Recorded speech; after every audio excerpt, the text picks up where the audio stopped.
everything's perfectly all right now. We're fine. We're all fine here now. Thank you. How are you? Everything is fine here on Detention Block AA23, a Star Wars podcast. I'm Mike, joined by Bogey, here to talk Star Wars with all you fans out there. We'll start off by getting the business elements out of the way really quick. So if you're listening to us right now, hit that subscribe button, hit that like button, rate, review, download, all the above. We greatly appreciate it. Any little thing you do definitely helps get our podcast name and YouTube channel out there amongst all the other Star Wars ones. And there are quite a few out there. So we greatly appreciate any of the support that you can give. Also, once we hit 200 subscribers, we will have a prize giveaway. We'll have a little drawing and we'll send some stuff out to people. And then after that, once we hit 500 subscribers, we're getting rid of a lightsaber. Yeah, that's right. A really good one too. Not one of those plastic extended ones that you give your, niece or nephew and they can hit you with it, but these are actual ones that you can duel with. So yeah, you're going to want to join. You want to subscribe, be part of that free prize. Why not? I Uh, think one of these times you gotta maybe present it and show how awesome it is. it's going to look like it's And going to look similar to the one of these two. It's not one of these yeah, two. yeah, It's but I'm similar. saying like the sound effects and Oh everything, yeah. and Oh yeah. you know what I mean? Because that's pretty awesome. Yeah, it's pretty Uh, awesome. and I know I was gonna say something because you said you got a new camera. Yep. I don't see Lincoln. Oh, where is he? Where is he? Where's our guest? He's he probably went to bed. Yeah, He's like, this is too late of a start for me tonight. You yeah. got the blue screen of death. That was your chance. I'm gone now. But your background, you're like, oh my crap. Dude, okay, the one time when you had like a bunch of us dudes over and we're just hanging out, having you made some cocktails and everything. Yeah. I swear, like everybody spent at least a half hour looking at everything. I don't call it crap. I call it treasures. Thank you. That's what I call it. It was a fun experience, and even the camera can't even capture like some of your other stuff, like on Oh the yeah, it side. goes all the way over there and it goes all the way over to there. So Because I just we remember get a I walked glimpse. right away. I walked over there. I was like just staring at stuff, and all of a sudden, one person after another was like right behind me, and be like, "Well, you do podcasts with Mudge, right? Like, what's this? What's this?" And I was just like, uh, "Just look at it." Like, Is it like a like museum? yeah, it's a Look, don't museum. touch. It's a museum piece. Don't touch it because I think Novak wanted to touch something. I was like, don't.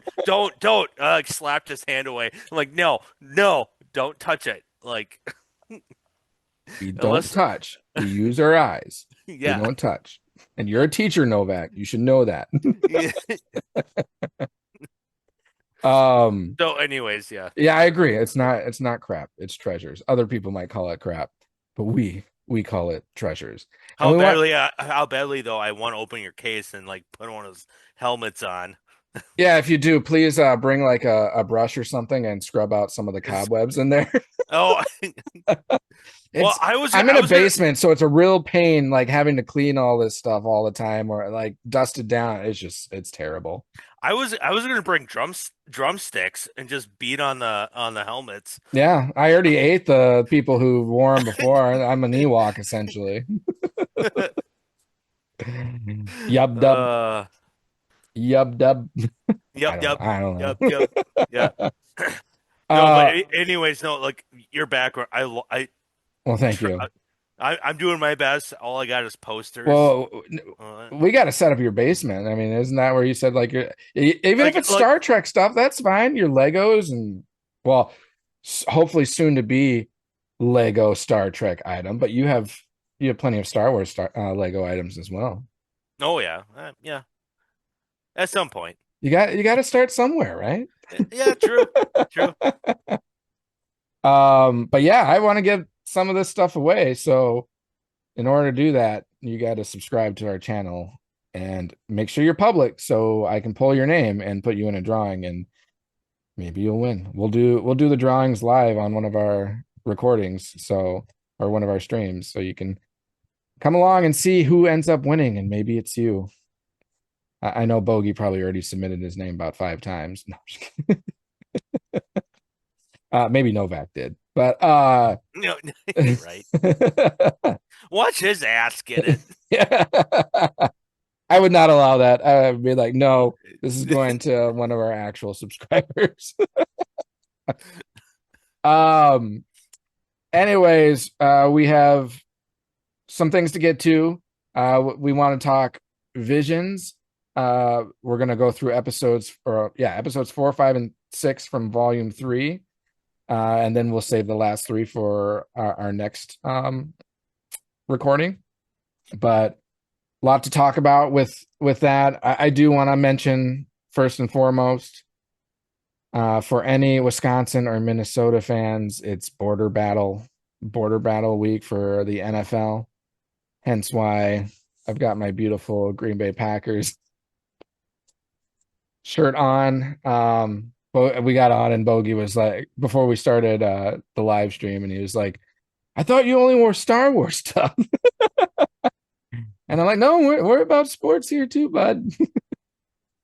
He's probably just like hating what he's seeing right now, and it's probably like I'm just being closed down my salty about how the season's been going so far. Yeah, but have you seen our season? I mean, our okay, our losses are to the Panthers and to the Browns and a tie to the Cowboys. So, and you almost had another bad loss this past week to the Giants. So, who's to say we wouldn't lose to you guys? But it's at Lambeau. That's no. I get your point. I get where you're going to go with this. They've had some bad games at Lambeau. Yep. But it's the Vikings. We never really play that well at Lambeau. Yeah. Unless we had Brett Favre. No. Yeah, that first year with Brett Favre, you destroyed us. Yeah, but no, I'm expecting this to be a loss, and I have no expectations because I don't know what to think for the Packers this year so far. And we've looked like Super Bowl winning contenders, and we've looked like just a pile of crap. But your defense looks great. Yeah, defense is looking good. And it's just a matter of fact of like actually Jordan Love looks like he's regressed, in my opinion. I don't know. Statistically, he's having his best year. He's having a big issue with receivers dropping the ball. There it is. That's probably why, because like his numbers don't look fantastic. I mean, I'm looking at it too. It's like fantasy football. Sure. You know what I mean? Like I don't know if I would start him over someone else.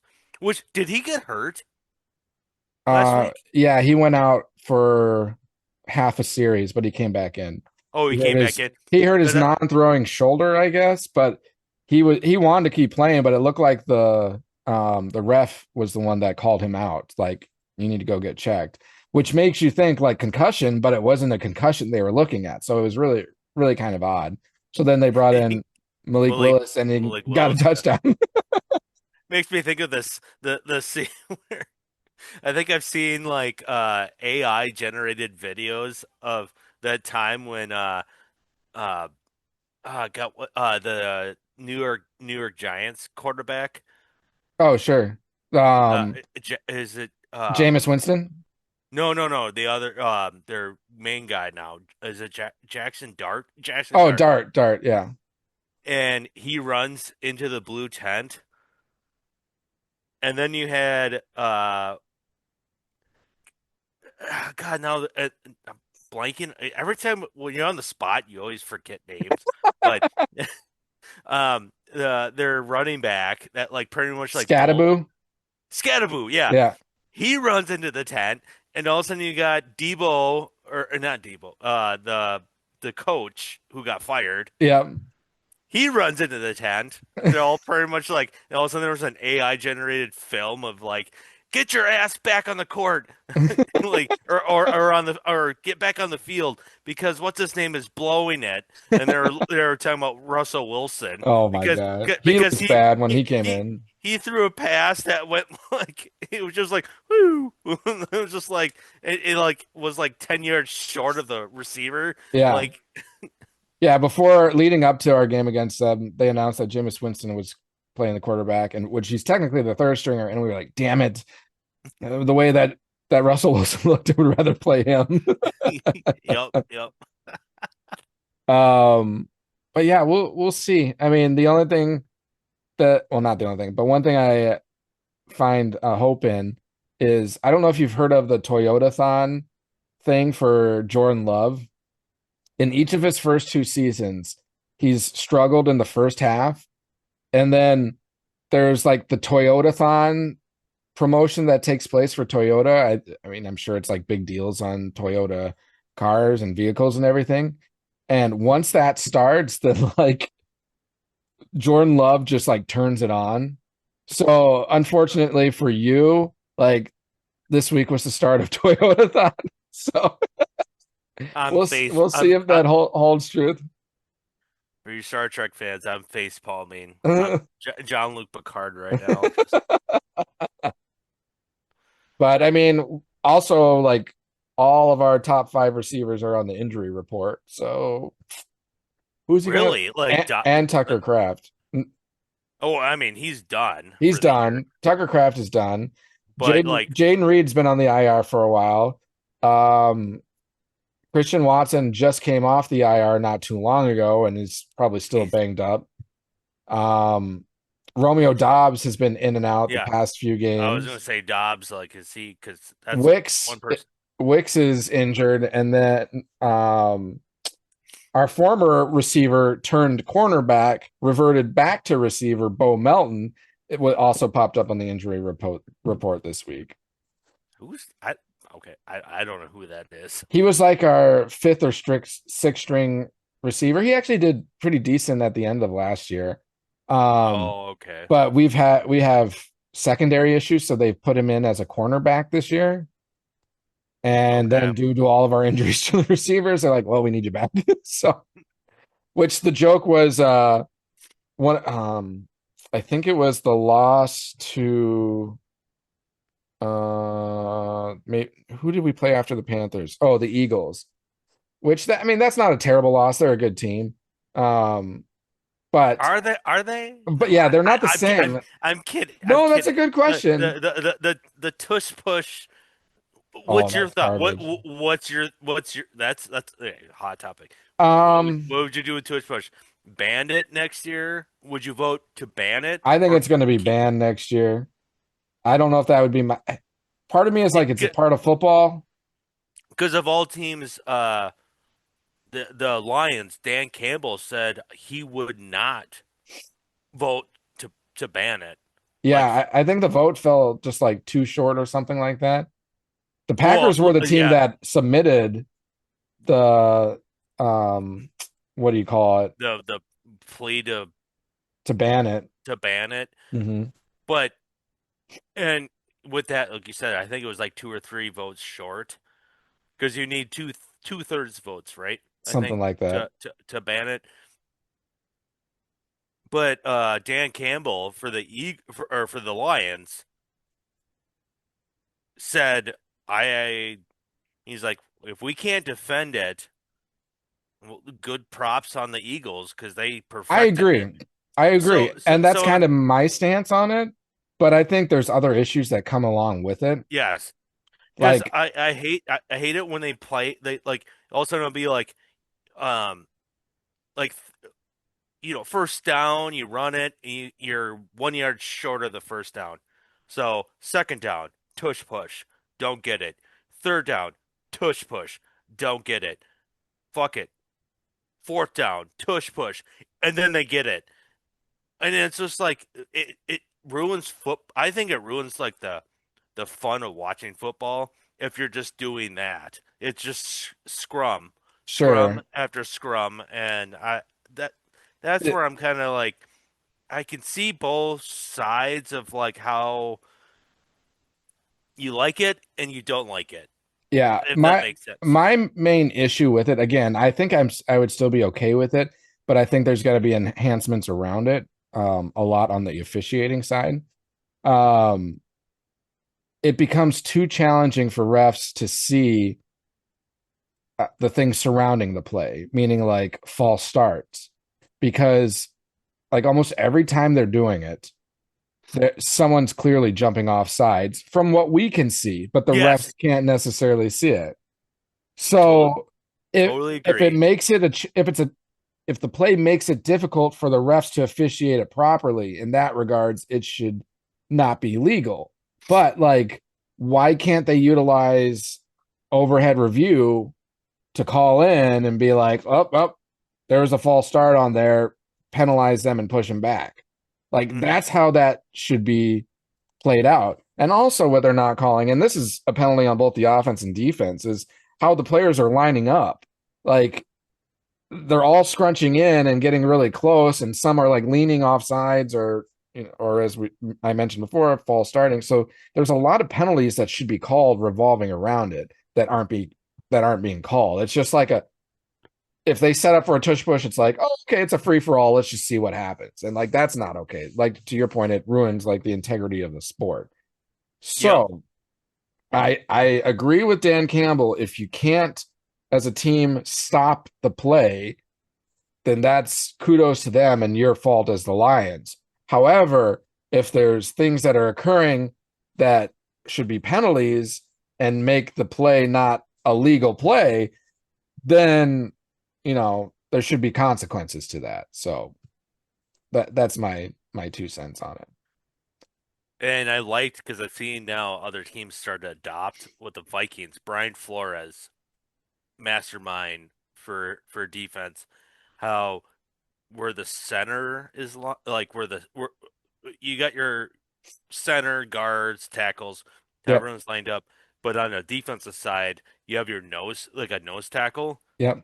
but lines up sideways. Yeah, I saw that. Like, Did you see that? And then you have your two linebackers ready to I'm like, I was like, oh God, if I was that nose tackle or whoever it is, I'd say like, do I get a raise? Do I get a raise? Because my body is literally on the line before I of go in this play, can you ensure my benefits are up to date? yeah, my I benefits. need my health Like, insurance is okay because probably gonna because end up like I'm gonna in the hospital after this. broken ribs and whatnot. But how Brian Flores got his, you know, got them all to go on board with this whole game plan, and when you see it, you're just like, whoa, that's actually smart because that's how you stop. You're pretty much building a Right, wall you're building a wall. where you can't do the tush push. So, and, Yep. I mean, and then you don't got what's his name, Kelsey as your center.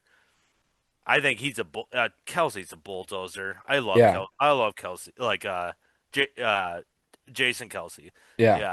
Yeah, I think he's something else. Oh, for sure. And not having him as your center anymore, I think you gotta.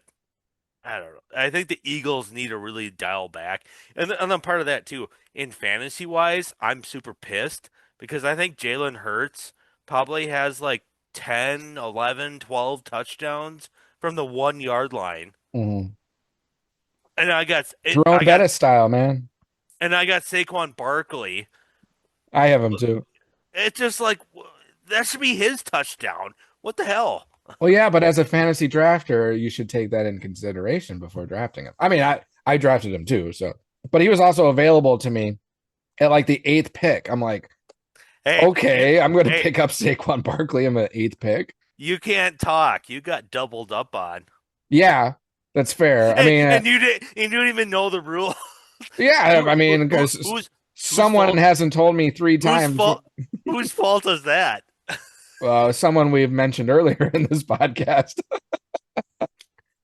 Because I just joined the league last year, and there have been now 3 rules that have been told to me after I was negatively impacted by said rule. So it's like, Who doubled up on you?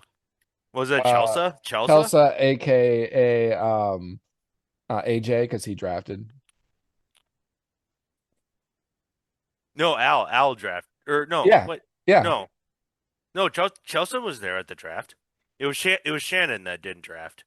Oh, I thought it was no, it was Chelsea. She was out of town. Nope. No, she was there. Oh, Never mind. Oh, you're right. You're right. It was Shannon that wasn't able to be there. Um, Because from what I know, like I'm friends with, I don't like care for drama, but yeah, there was people sitting in separate sides of Novak's basement. I was sitting here. I know, but you joined. You joined us later. Because remember, because Chelsea was there. Yeah, she was. Because I thought Yeah, I got it mixed up. I was thinking it was Chelsea that was not there at the and Shannon, but it was the other way around. at the bowling alley we got some food. I can't Yeah, remember. I think you, Petey, I think I forget who got food. And here comes Novak. Oh yeah, let me have this. I'll take this. I'll ate my take this. food. Just eating everyone's food. And he's like, He took my you didn't. biggest waffle fry. I didn't even touch my Yeah, fries yeah, yet. dude, that's what it was. That's what Peter's. Yeah, he's like, yeah, just as soon as you, Yeah, because and you you. got, I think you got a burger and waffle fries, I think, or Yep, something like that. yep. And he took the biggest waffle fry out of your palate, Yeah, I and had. it's just like, what the? He's like, I haven't even touched my food yet, and you're just helping yourself to my fries. Like, no, Yeah, and I had another person take my beer. So like all my food and drink are getting taken away from that me. was probably me. No, No, it wasn't you. It was our it was. friend Kurt. Oh, oh, oh, yeah. And Okay. then I was like, I remember after it was missing because I ordered it and I never saw it come because I think I walked to go get pull tabs for everyone or something, and that's when it got put down. And then unknown to me, Rusty took it. And then I came back and sat down and I've been waiting, and I was like, man, it's been a long time since I ordered my beer and it's not arrived yet. Where And then is the it? waitress came back and I was uh like, am I just remember or just a reminder, my Coors Light, please. And she's like, I brought it. I'm like, what? I haven't received anything. Come to find out it was Rusty who took it. I'm like, oh, now I look like the idiot mean Here, fool telling the waitress that she didn't bring my beer when one of my friends took my beer unknowingly. here we go. We got a group of friends. We're just one happy family. Yep. You know, Yep. we get mad for like 2 seconds, and they're like, it is what it is. Like, I don't know if I've ever been I, mad. I, Some people in our group get really mad though, yes. yes. Oh no. Yeah, yeah. I know. Uh Sometimes people tell me like, oh, you almost picked a fight with the biggest person in the bar. oh that. I mean, come on. It was draft night. Yeah. I was not happy with my team. But granted, now I look back at it, I was like, my team's not It's that bad. okay. My team's not bad. But My team was good, and then yeah, everyone got injured, and I'm when like, when the only thing that pissed me off, because I I don't like to like start anything, but the guy that's like what Peterson was trying to like remind my memory is how tall he was. yeah, he was tall. And he just like leaned his arm on my shoulder like I'm his like kickstand, and he just like kind of started laughing and telling me how ridiculous this is, and I was like, dude, get off, because he, he was heavy. Like all of a sudden, like I'm starting to like fall. I'm like, dude, get off me. And then he goes like, oh, what? You want to start a fight too? And I was like, what? Yeah, It was an uh, entertaining night. but I was just like, okay. I was like, okay, I'm not trying to start a fight, but just get off me. Don't lean on me with all Lean your weight. on me Yeah, when you're not strong. Maybe he just wanted to be your friend. I mean, Everyone needs somebody to I mean, lean on. he was friendly. I mean, like we didn't really get too No, much no, too much no. into it, but it pissed me off that someone just leans on me like that and like starts like leaning all their weight, and I'm just like, what the hell, dude? So if anyone out there ever meets Bogey and comes across him, Don't make sure don't to lean. lean on him. Especially the taller you are, the better. The heavier you are, the uh, better. Just lean on him a little bit. He'll be your friend. yeah, right.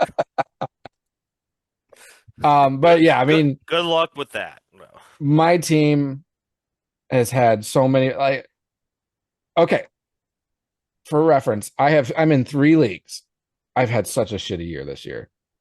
Um, two of my leagues, I two of them, not the one we're in, but the two others, I've had the most points scored on me in both leagues. Like in both. And then in the league with you, I've had so many injuries that my team just sucks now. And like week after week, it's someone new. And the thing that's why I keep complaining. Like when we're talking about fantasy, I always mention like we have to have roster spots dropped in this. There's too many like rostered players. There's too many people because after you lose someone, there's no one available. And I'm like, I'm screwed if I lose one player. So it's like I totally agree with you. And I have been preaching that since I joined the league this year. So I was like, there's too many bench and roster spots. Like something needs to be one reduced. of the flex positions need to be removed and one of the bench positions need to be removed. That's what needs to happen. Yeah. I'm totally on board. Just my 2 cents. I'm totally on board. That's what I Okay. We're starting the petition, just like the Packers started the petition for the tush push. We're starting the petition for that. We need 2/3 votes. I think we can make it happen, Bogey. We're gonna make it happen at the Speakeasy this weekend to celebrate Bogey's birthday, which was on Tuesday. So everyone wish was on Tuesday. Yeah, this past Tuesday. So 2 days ago, everyone wished Bogey a happy birthday. He's the young buck in the group, so he's catching up to us a little bit. There's one person that's younger. Who? Can you guess? Of like the standard people that are there? Of one of Colleen's good friends. Oh, Crystal? Yeah. Okay. She's not. I was thinking of the guys. I was thinking of the guys. Of the guys. Yeah. Yeah. Yeah. Her birthday's not till the beginning of December. Okay. And you're what, 36? Yep. And she turns 36. Right. But in just December. But okay. Well, happy belated 36th birthday to Bogey. I know what I'm gonna do. I think I can make it happen. I hope I can. Yes. Oh my God. I hope the live stream catches that. Happy birthday to Bogey. Thank you. We want to share a lot of this. Oh my God. And boy, and I think there's more. We will transition over to oh man. Star Wars. Now that we're about 28 minutes into our recording, I haven't talked Star Wars yet. Like just a brief intro, but so we will call out in our we'll see how this episode. Jump to minute 28 if you want to join in for Star Wars stuff. But hey, we like talking about our lives and our passions and birthdays and fights and tall people leaning on Bogey. That's what we talk about in this podcast, not just Star Wars. But just don't lean on me. Yeah, lean on them. Transitioning over to Visions. So Star Wars Visions Volume 3, Episode 4, named Bounty Hunters. So we will start with this one. We'll just, since we're so late into everything, we'll probably just kind of skim through these a little bit. We'll give our opinions and then go on from there. So, Bogey, do you want to start us off with this one? Once again, interesting artwork. What they did with this, and I love the droid. Oh yeah. And what was her name as a child, and then grew up because she's got the mask. Yeah, I mean, only watching it once and kind of not too long ago. I forget it. I'm gonna have to watch it a few times in order to get the names. But Um, I can look it up. But continue. um, I love the interesting idea of making the droid having this like split personality. Hmm. I thought was like amazing because all of a sudden it's like this friendly medical droid. Rocco is her name, I think. Raka. Okay. Anyways, yeah, not the droid, but Uh, continue with the droid.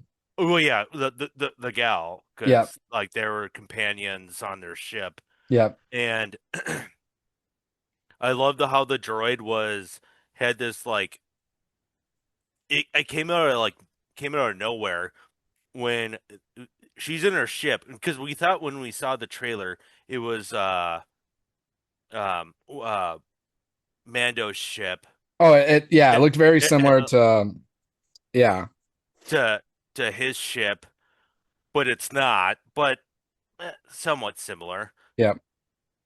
And they're getting chased by who was chasing them? Was it Was it was it the Empire or was it like pirates? uh it's a good question. God, I should just like have it playing in the background so I can because I know what you're saying. Like you see it once, but you miss like the little Well, details. she's a bounty hunter, so I don't know, I know she is. I was wondering if like but I can't because you got the like you got pirates out there that aren't necessarily yeah. So bounty hunters. They're right. So I don't know who necessarily was chasing them, but um yeah, they were obviously coming after her. And yeah, the droid kind of initiates into like killer droid mode.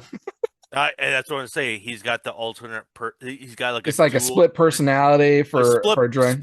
that's what I was gonna say. Not dual, but split personality, and it like always conflicts within itself throughout the whole episode. But that scene where she pretty much tells him to like because whoever's chasing them down, um, he switches and he's got like all of a sudden like all these arms, Yep. and he's shooting all the blasters, Yep. and I love the scene because we talked about this last week, the seismic charge. Yeah, I was like, oh, That this is like the second episode that's including seismic charges, but at least this one is showing it how it should like yeah, the true impact of it. Like, yeah, but it was awesome because all of a sudden like because she's yelling at him as he's like because she's flying while the droid the you want to call it the assassin because I think sure. that's what they call I think they called him like the assassin version. Yeah, and wasn't the good droid trying to find a way to like retain him? Because Yes. sometimes he would just like pop up on his own. But this Yep. time she was like calling. She's like, "We need the other guy right now Yeah. because we're Yep. getting Yep. attacked." Yep.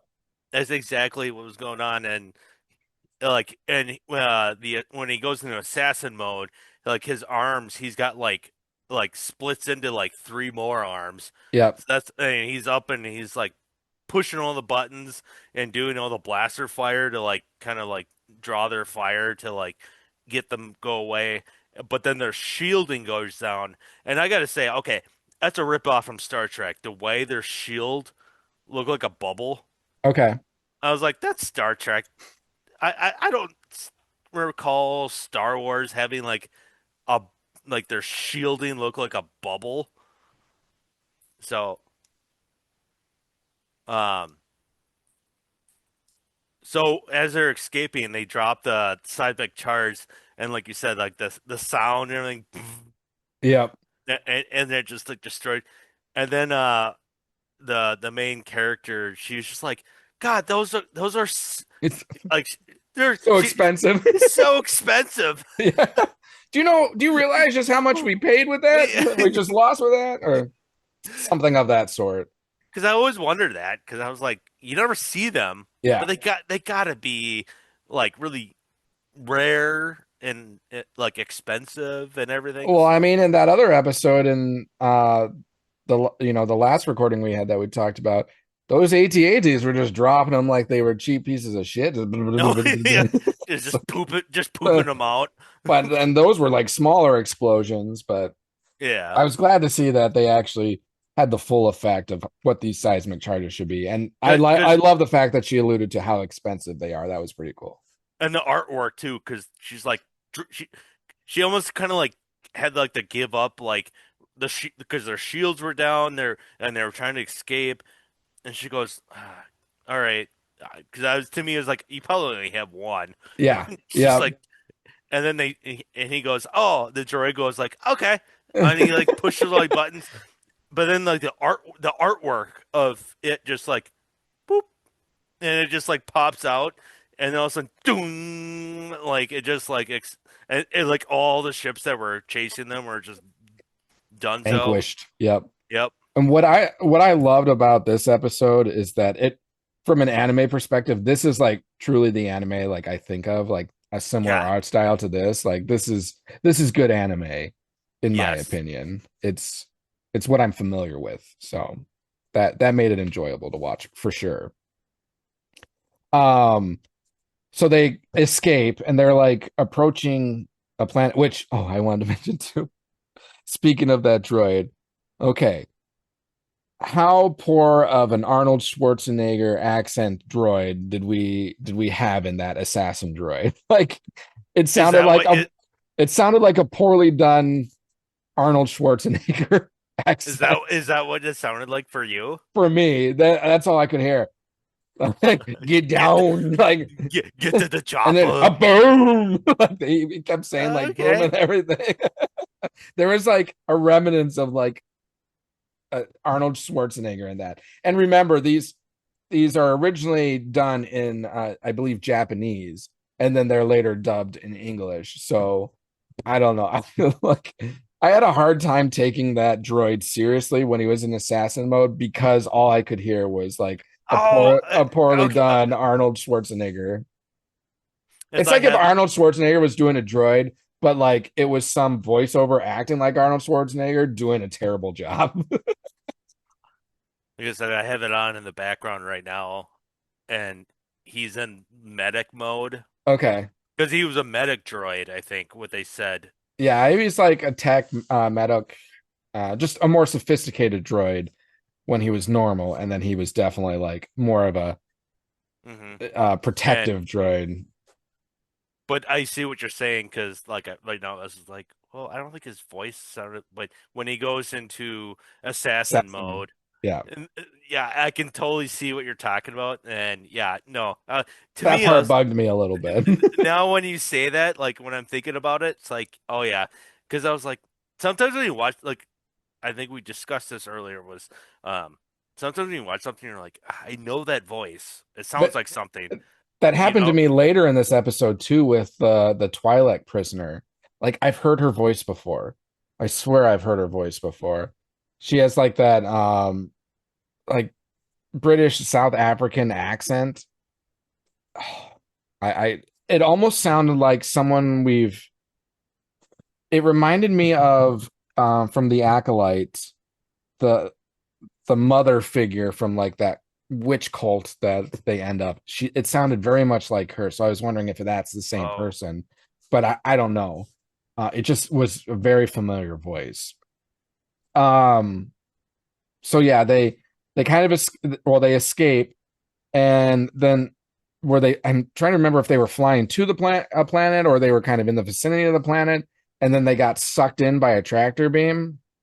yeah, because they were looking for because their ship was damaged, That's right. Their ship was damaged, so they needed and repairs. them being bounty hunters, which I thought like a good little kind of knock or or not knock, but nod to Mandalorian. They're like because they're bounty hunters. Yep. They found a planet that had a like the bounty hunters guild. Yep. So they were heading. That's where they were heading was that planet, and they just got happened to, like I don't. They never made it to the guild, but they got like tractor beamed in, Yep. which is to to me. to whatever base or location or village or whatever you want to call it. And then they get contracted to be like, well, your ship is damaged, or because you got this like looks like billionaire guy that like, You knew from the moment you met him he was going to be a bad guy. yeah, I was like, There's like this guy's they up to no good. yeah, they didn't really in producing this episode, they didn't really hide the fact very well that this guy was about. You're like, okay, this is going to go south really quick. Because he was just playing like overtly nice, like, Yep. oh, I'm sorry for the inconvenience. We just have to take extra precautions and blah blah blah. But please, well, I mean, have some tea, blah blah. And someone Have some tea. have Well, some tea. this little child comes That's out, bringing it in. and then like, doesn't she ask the child a question? Child doesn't even talk, like, Yeah, but it's got a thing around a its neck. collar. Mhm. So it's like, well, yeah, it looks like a prisoner. Yeah. And what she asked about that collar too, and then the guy respond like, "Oh, it was it like an identifier, Yeah, yeah, and it helps like for like tracking health or some I don't know." yeah. Tracking health and made all these like random excuses Yeah, why what yeah, the collar was for. yeah. Which what right away you're like, Mm, no, no, no. you're a bad bitch for sure. Um, and then she gets contracted for work, like you said. In order for the repairs, she's supposed to bring in these people that are causing trouble, essentially for their for where they are. And she goes out and she retrieves them. And before she brings them in, they try to plead their case, and that's where the Twilight that I was speaking to, that had that accent that was very familiar, she was telling them like they actually used to be prisoners in there, and then they escaped, and they're trying to like free all the slaves in there because that's what all those people are, all those kids. Go ahead, you want to say something? No, I was gonna say because before that, right before they left to go get these like fugitives, if you want to Yeah, call them, they walked by and it looked like the scene from Attack of the Clones where they had all like um um the clone army yeah, and they're all like in a lounge just eating dinner yeah, oh yeah. and On they all Camino where they're being but produced or whatever. Yeah, yep. But they weren't the clones. right. They were all like different species of people.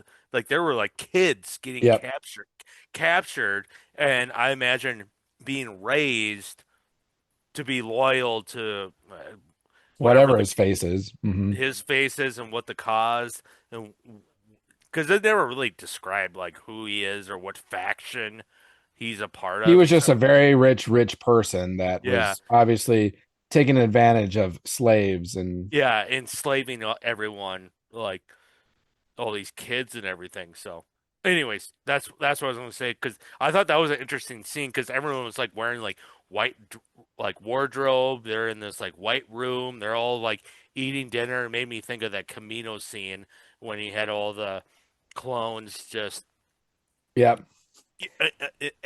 And I love like in that scene too because like sometimes like people are just like they're laughing. All of a sudden you get this one clone. He goes like he's all pissed off, and I was just like, "Oh man, don't want, don't want to get a Don't get on lunchroom, that guy's bad side. don't get in a lunchroom fight with this guy." But uh, but anyways, yeah, so in that conversation that our main character Raka, I think is was having with that Twi'lek, she was trying to convince her that what this man is doing is bad. And Raka was kind of like she was like, okay, I could kind of see this being true. Like he didn't seem too great when we met him at first, so I could understand. And the droid was like, like talking with the score isn't the smartest thing to do. I wouldn't suggest it. Um, so I thought that was kind of clever. But so she's starting to think, okay, maybe these people are right. But she said, but I still have to bring you in. So she captures them and she brings them in.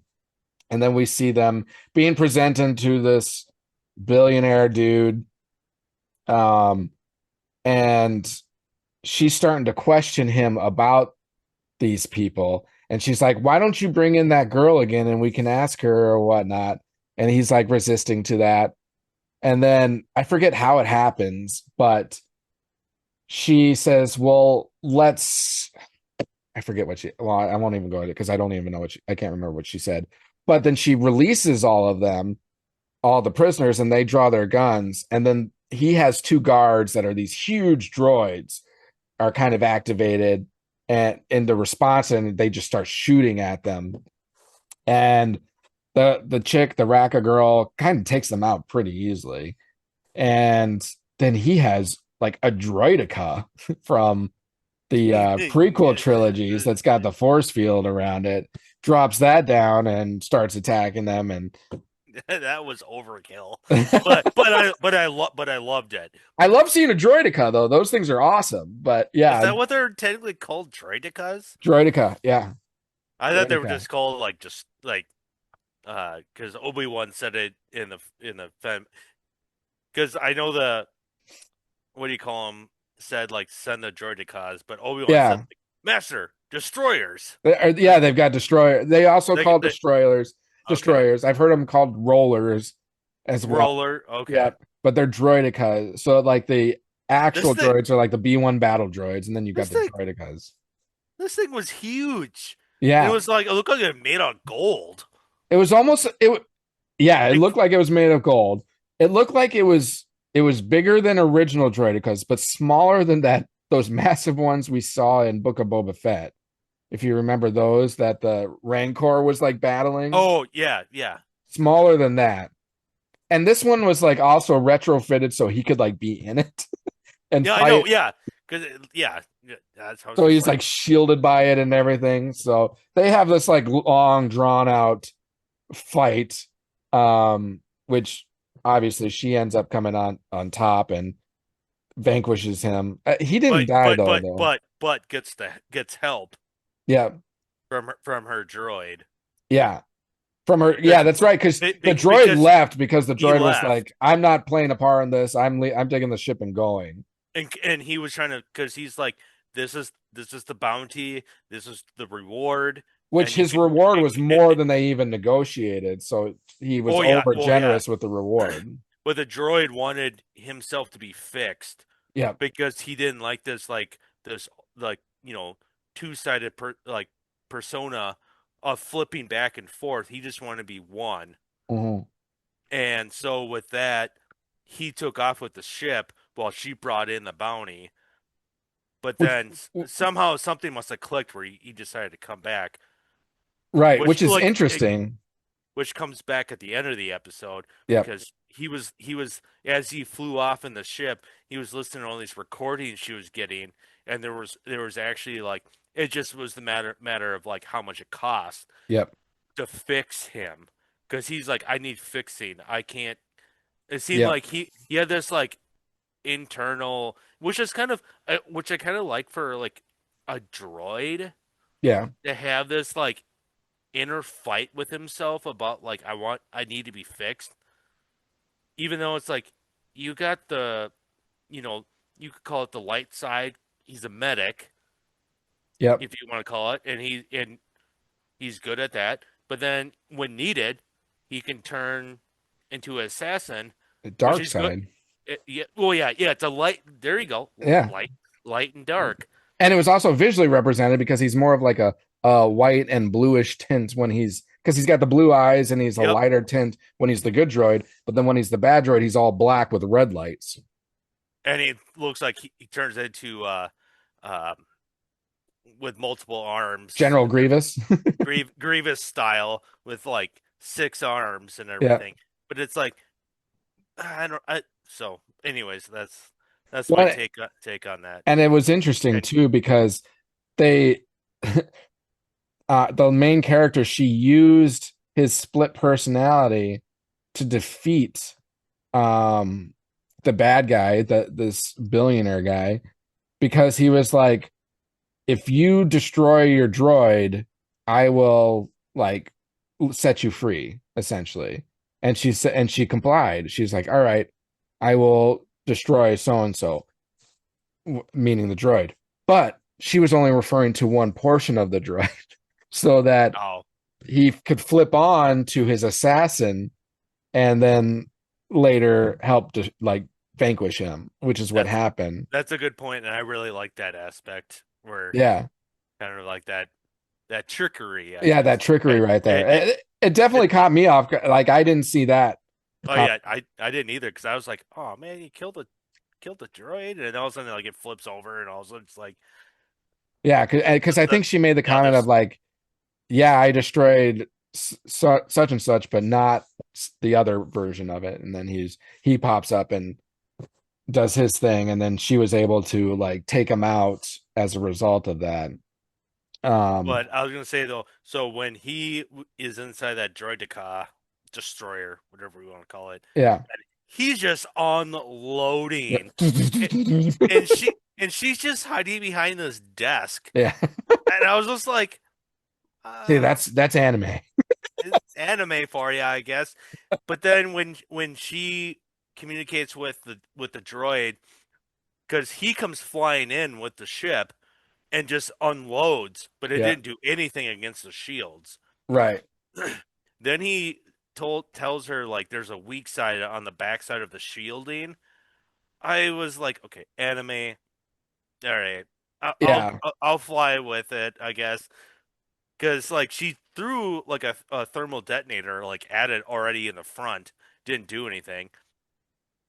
So she just sneaks in the back. Well, the droid, the assassin mode droid, drops down and takes all the blunt of like Yep. the The fire. firepower, And I was like, okay, how heavy duty is your armor or like your uh, firepower, or like his arm. like his like because he was Well, getting if it wasn't destroying a desk, maybe it wouldn't destroy metal. good point, good point. Okay, Yeah, but yeah, she good point. rolls a thermal detonator under the weak portion of On the armor on the backside. on the backside, and there was like it was drawn out a little bit. Like, is it going to roll in? Is it going to roll in? Yeah. And it, Well, the droid is just getting like hammered yeah, because, like I said, this thing is just like unloading. yeah, and it did. It breached the armor. It exploded and like took out the droideka. Um, and then yeah, that kind of led to her vanquishing him. I can't remember. She didn't kill him though, right? No, yeah, he just got it. He's like, she said you'll have because this is post, I think post, because she said you'll have to answer to the New Republic Or or something like that. Yeah. something like that, and had him arrest like he was just in handcuffs, Yeah. and then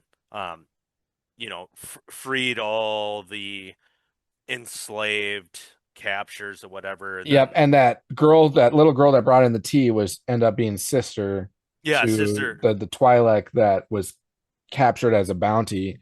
Um, so yeah. And then it ends with them flying off to whatever their next thing is, and her droid getting in another fight and her yelling at the droid and stuff. She loved to Yeah, use the terms or the swearing, the Star Wars swearing of Dane Ferrick. She kept saying Dan, I used it maybe one too many times in the episode. I think they used it 2 or 3 times Two or in three this times. episode, Yeah. and the next episode we're going to talk about gets used, So, I think, once or twice. yep. And I was like, all right, well, no, I know this term, dang Ferrick. Well, it's been used a couple of times previously. Yeah. I think Cara Dune used it in an episode of Oh, Mandalorian. and what's her name? The sniper, Fennec Shand, I think, Bennett, used it. Yeah. she used it multiple times. Dang Ferrick. So really, She did Disney her, Star Wars is leaning into this like Dane Ferrick like swearing in Star Wars. I don't know exactly what it means, but I have to assume it's like similar to a swear. It's like son of a bitch or something like that. Dane Ferrick. I actually kind of had like look it up because I've looked it up multiple times and I'm like, God, what does that mean again? Yeah. It's from saying God damn it. Okay. That makes sense, and it's being used in such a way too. So yeah, that episode I enjoyed. Again, I had the thing that stands out to me is that the voice of the assassin droid, And Sounds like I Arnold. was also not a fan of the soundtrack. I'm sorry. Yeah, it didn't stand out to me. I It was had like, like actual music and like singing. It was like, la, la, la. It's like, hmm it was not Star Wars soundtrack. I mean, the sound effects are Star Wars, but the soundtrack was not Star Wars at all. It was more definitely Japanese anime type soundtrack. So I would prefer let's keep it more towards Star Wars soundtrack. So that was just my feedback on that. so I got a knock on one thing Yeah. in this episode was when the main protagonist, when she brings all the prisoners to the billionaire guy, Mhm. um, but it was all, it had to be all a plan, because she clicks the button and Oh yeah. all their handcuffs get released, and then they all have like Guns. blasters. And I was like, where the fuck did you get that? Like, That's a so I good was point. like, but I was like you said, it's anime. Mhm. Just go with it. Well, So I could see current Star Wars doing that, whether it was anime or not. Just happenstance. yeah, I've got this. Oh, looky here. because Uh, they're the ones. That's how they defeated the two like giant droids that he had. but Like, she shot him down. no, they all did. Oh, I thought it was her They all took her. because she did that like flippy flippy thing, and she was like, pew, pew, pew. So I thought it Oh, was. I thought I they mean, were they were all all just. firing, so who knows whose shot landed what? But that was And just then, what we because I thought see. I thought she told them like, run, like, free the Yeah. prisoners. Yep. And then it was just her against him because Yep. those two giant droids dropped down, and then all of a sudden he like ordered in the The destroy droideka. Yep. droideka for him to climb into. Yep. So So a decent episode. Um, I enjoyed it. yeah, I enjoyed it. And Again, like I just the said, music and soundtrack is important to me, and it De- made it a de- little more challenging. But the story itself and the anime, I enjoyed all of that for sure. mhm. Okay, so then we move into episode 5, which is Yuko's treasure. So this revolved around a kid, and it's like droid bear, right? A droid bear.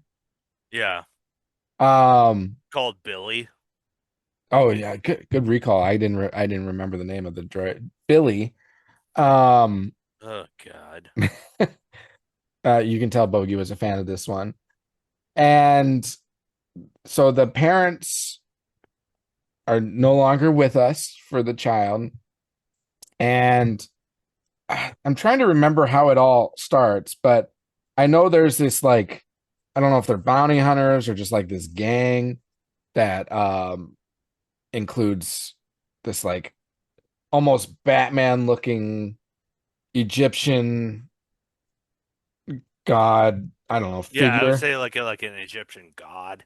Yeah, it was like an Egyptian god, but it was like cloaked like Batman. Like I kept thinking of animated Batman because it had the pointy ears and it had the cloak. Like, Don't do Batman wrong, man. I love Batman. oh, I love That Batman that too. that But was I'm not like, I'm that was seeing this and I'm like, there's kind of elements of Batman here.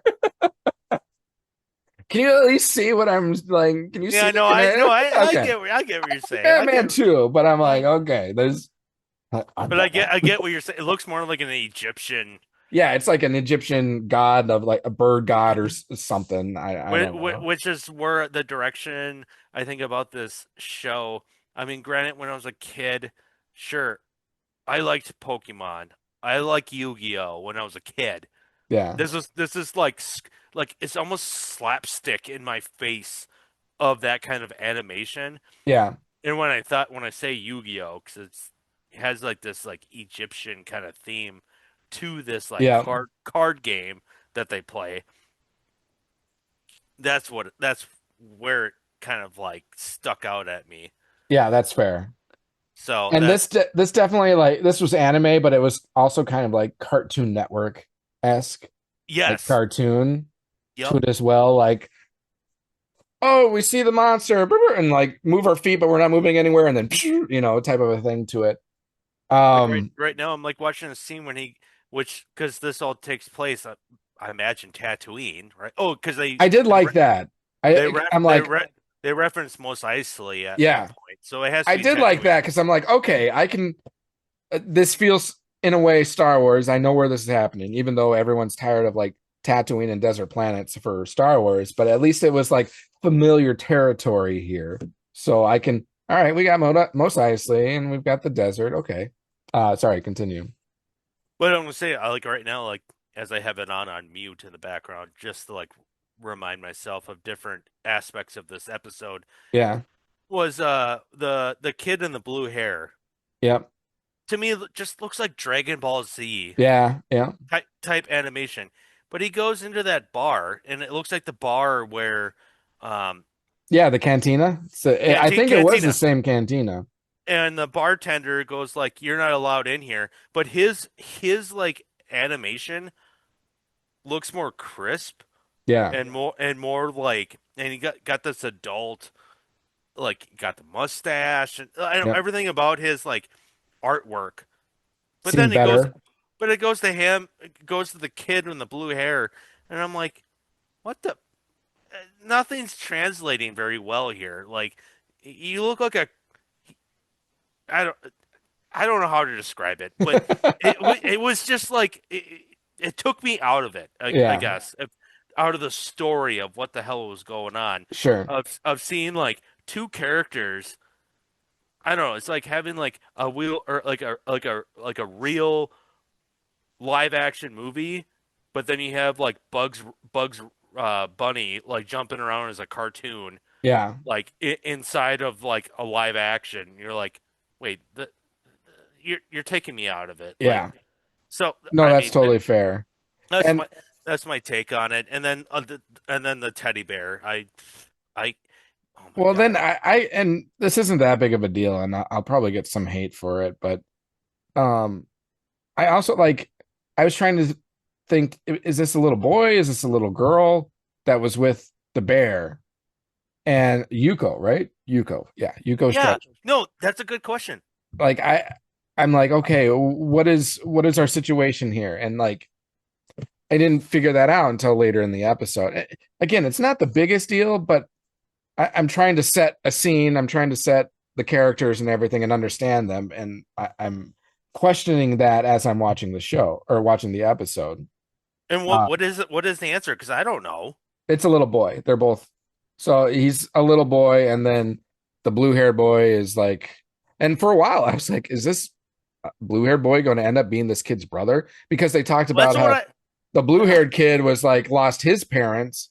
And this episode was centering around Yuko, who also lost his parents, but was with this bear droid, and the blue haired kid's with this gang. So I'm like, oh, there might be this connection at the end of their actual siblings.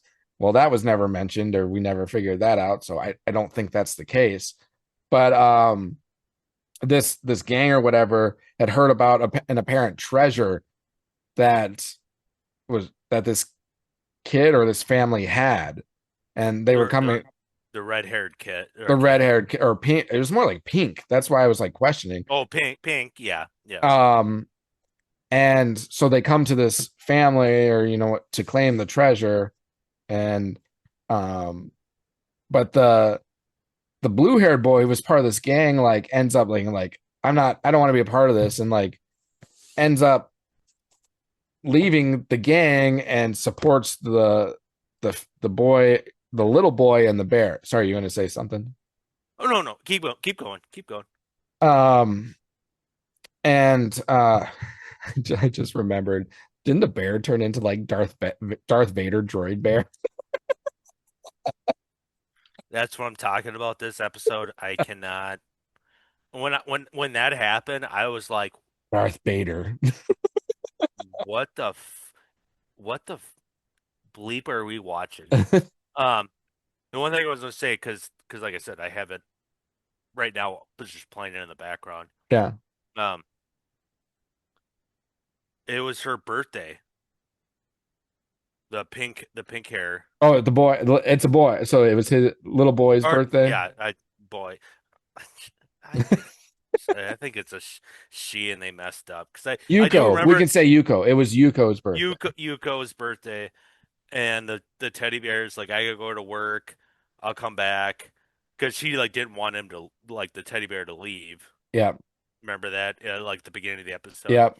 and he's like, I'll be back, and I'll have a present for you. And right now I'm looking at the scene where he's looking through, and it's like all these little like gadget like model toys, Okay. Yep.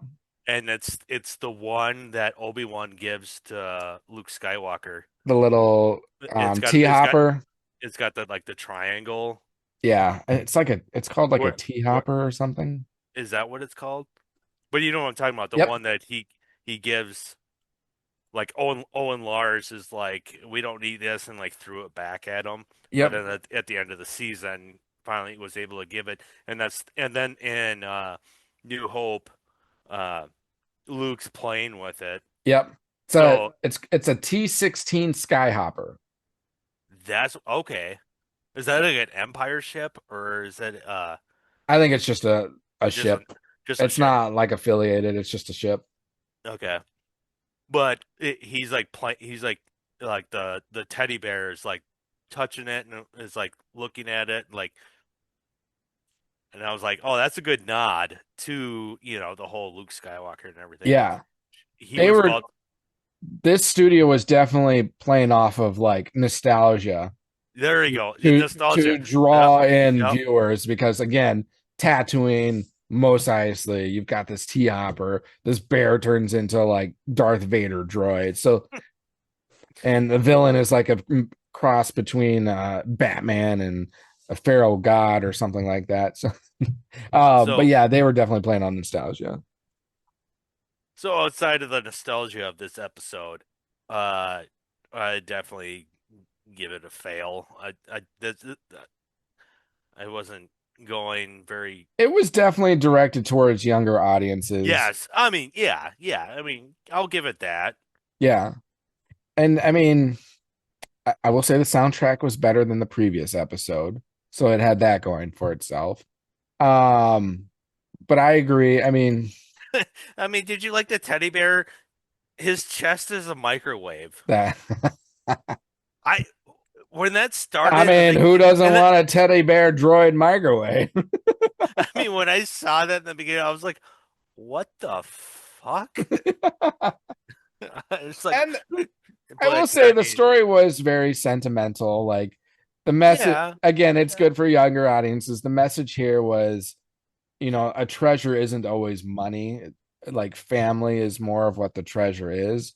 Because like when the villains, I mean, they came and they raided a house and they needed the bear to get the directions to where the treasure was, right? If I'm remembering that correctly. And the bear ended up leading them to the treasure, But the bear which, couldn't. But the bear couldn't open the door. right, it needed the kid's hand, right? You needed the handprint of the kid Yeah, because it was like, DNA. I'm like sure censored. Yeah, it because was scanned. it was. And the vault I door, keep wanting to say her. It, their Yuko, hand, Yuko. Yuko. Um, but Yeah, and I mean, I guess I didn't mind the story arc of the blue hair yeah, yeah, which that was, a kid of like that this change in direction of like, following a moral compass, like yeah, yeah, he's yeah, kind because of in survival mode because his parents are gone and he's just trying to survive. So he joins this gang, but then his gang is like going to kill like a kid and his droid, and he's like, this doesn't sit right with me. So he turns on them and joins the kid and tries to help him out. So a good like redemption story for sure for that kid. Um, so yeah, when the gang gets led to the vault and the kid opens the door, they walk in there and there's like only one little credit and they're like, what the hell is this? What's wrong here? There's nothing here. What wasn't there supposed to be a treasure? And then there's that like centipede alien creature that like yeah, what the that fuck thing was is that creepy. thing? I thought God, that was, and like it stopped and froze. Yeah, that would be what nightmares are made of. Oh I man, Why Uh, was this not released like soon? Or like, well, I guess it did get released. Was it late October? sure. But So, this talking about like horror films during horror the stuff, Halloween time, I was this could I be was used for that. because it like froze every Yeah. time the kid would turn on with the flashlight. It wasn't until that It's droid like the that ghost from Super Mario, or like if you look at it, it stops and then you turn away and oh yeah, but it had that like the sharp teeth and a yeah. smile like I'm It gonna eat you. it Like had the head of that one creature from Attack of the Clones in that Coliseum scene, that big cat. oh yeah It yeah had yeah like yeah the head yep of that, but like a body of like a centipede, yeah but like centipede. That was the weird huge part. Had like like 6 legs total or on each eight side. or 8 legs, four on each side, and Yeah. how it just it just moved. And I was just like, oh my God, this is kind of like gross and terrifying Creepy. at the same time. Um, so they again, the vault opens, there's nothing there, and then this thing like draws them away. And then didn't the bear, I mean, the bear's helmet got knocked off of him, which like brought him back to normal droid bear. Yeah, because because they're saying like we're gonna fix you. Pretty much put this like Darth Vader helmet on him, Yeah. like, if you want to call it that, or call it a baseball helmet Yeah. that was controlling his function, and Yep. so he started attacking everybody. Yep. Uh, But once that got removed and they were in the vault and the bad guys were away, he's like, okay, let's continue on to the treasure. We're not there yet. And they all stepped into the center of the room, which was like the circle, and then it dropped down like an elevator, elevator down. and it brought them to like a spaceship. That was like the family's spaceship or something.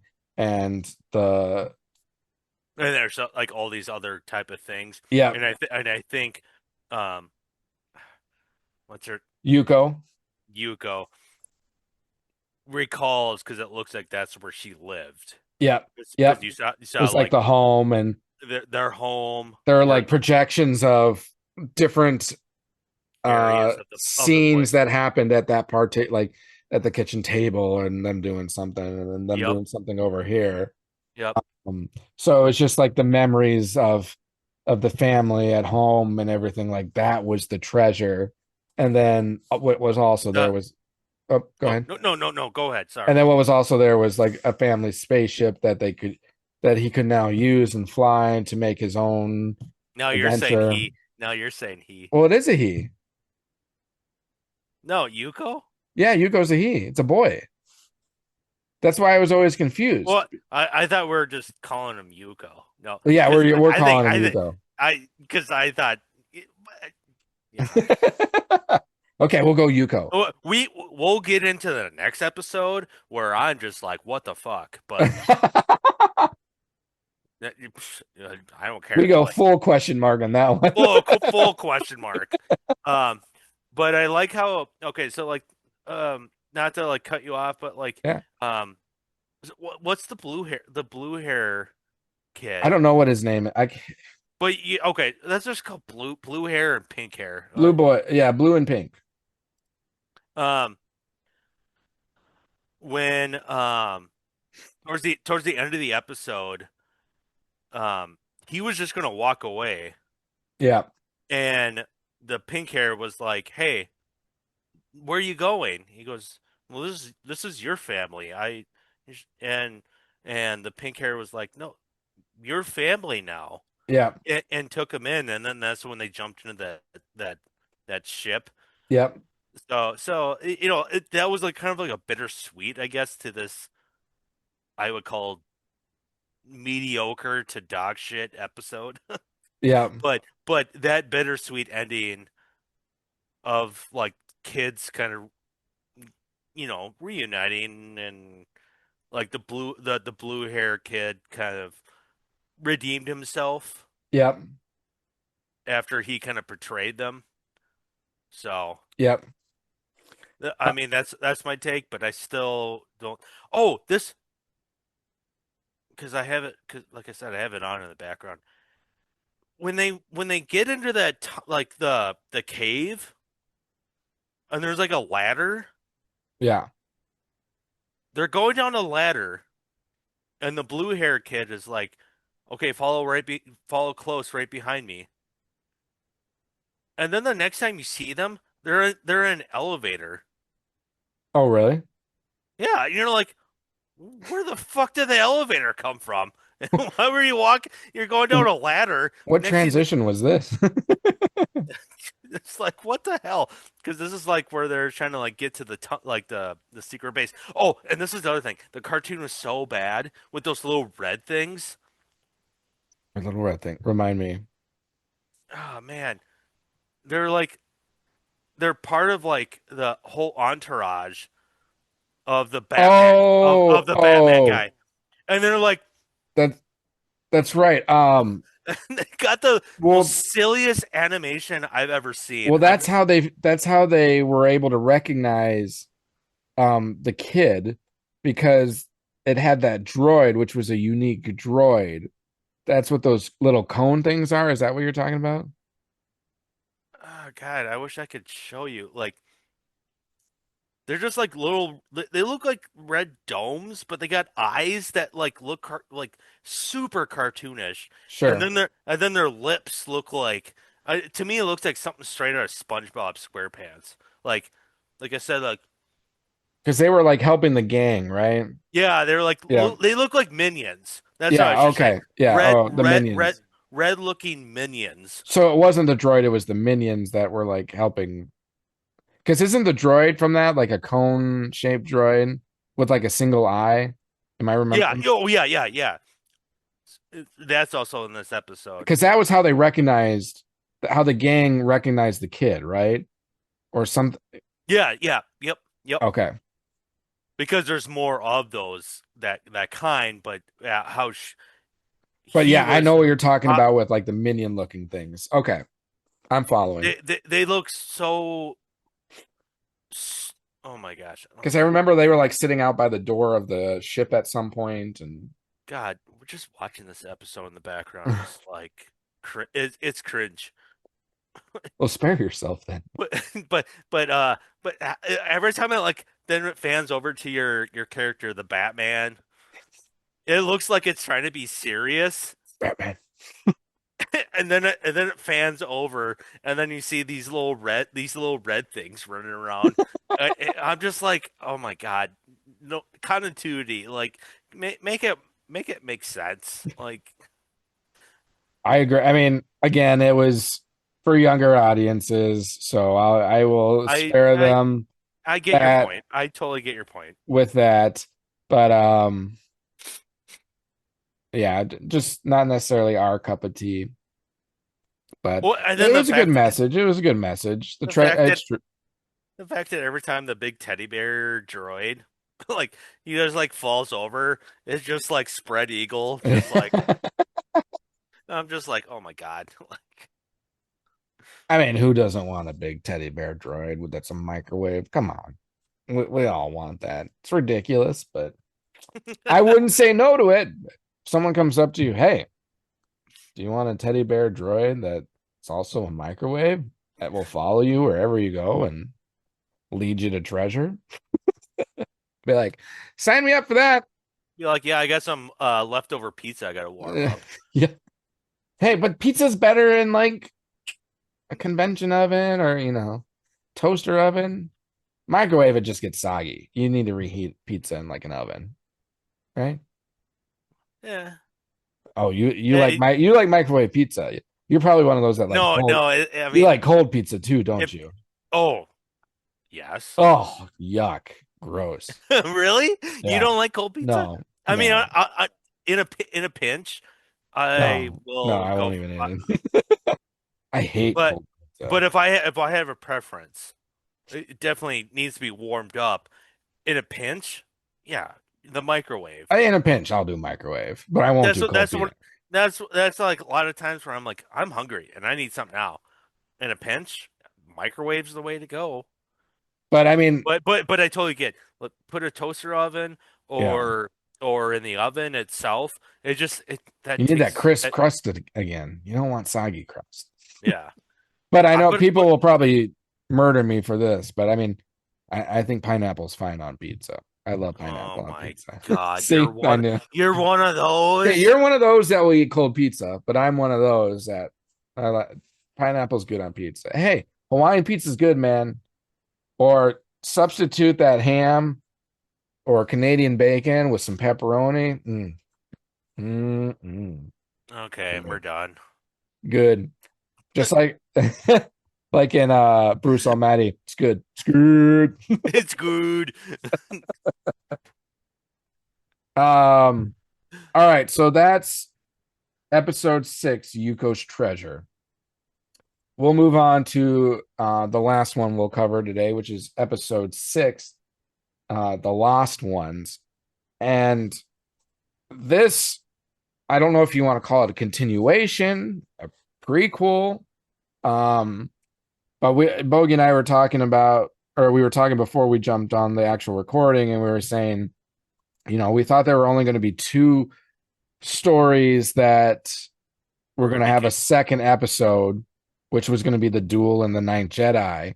And then when we were watching the trailer, we noticed that it looked like the bride, or not the bride, it looked like one of the characters from the bride episode, the female Jedi, was in a couple of the scenes. So we're like, is there another one?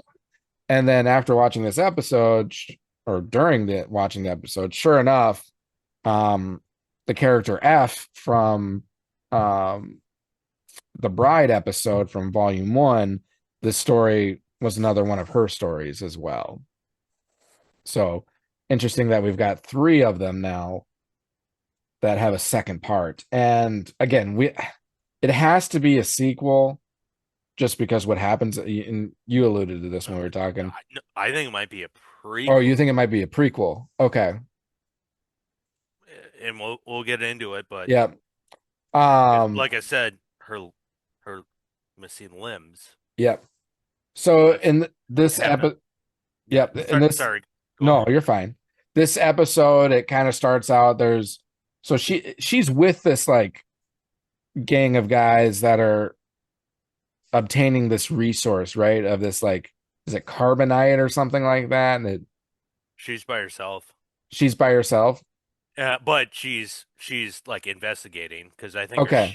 I think her ship breaks down on this planet because as I'm watching it right now, and they're mining this stuff that makes you what does Han Solo get Yeah, carbonite. carbonite. Yep.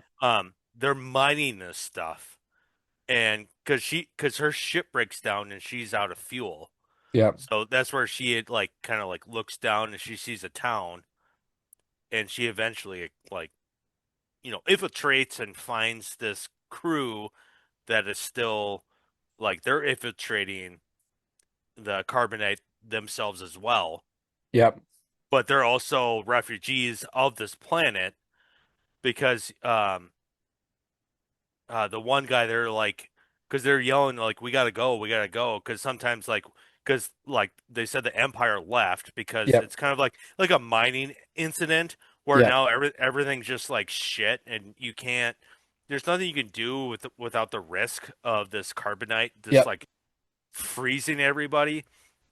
So they're like looking for this guy, but he's like, it's their home planet, and he sees his like wife and kid inside their old, like, the house he lived in, all carbonated, and they're frozen. Yep. And the one guy's like, "Oh, we can go." But anyways, like, the whole, and then because I think they're in a church, I think. And then all of a sudden, like, it's almost like a volcano, like it just like Yep. erupts, and the whole structure collapse, and they're trying to, like, escape, and that's when the one gal shows up and uses the force to, like, release them and then get them onto the ship so That's they right. can leave. So I'll leave it at that. So No, you're doing a good job. Continue, because you're I remembering it way better than I am. I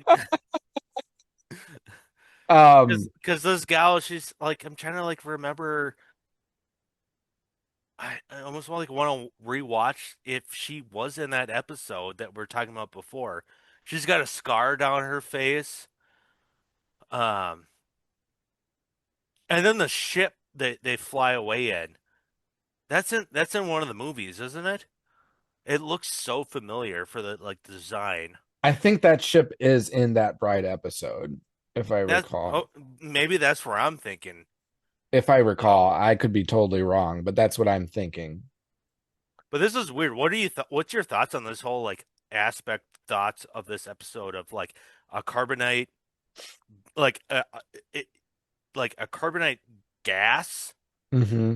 and it just like everything just turns into Han Solo like y- y- Yeah, well, it's interesting because I mean, if you think about it, they've had to have. I mean, of course, this is non-canon, so technically, it's no relation true. directly with. It It could be their interpretation of it, but hmm even in like in universe canon Star Wars, they had to have discovered carbonite somehow. So was it more just like a freezing mechanism, or was it natural resource like this? And you would see the destruction it would cause and the effects like if there was like an eruption of carbonite, it would just freeze people. So then they're like, ooh, this is a technology we can harvest and use in terms of capturing people and keeping them alive, but not but freezing them like freezing but freezing them. captivating them Yeah. and not yeah Restraining them in a certain way where restraining they're yeah not doing anything, but still alive. yep So I mean, it's definitely a fascinating take on carbonite.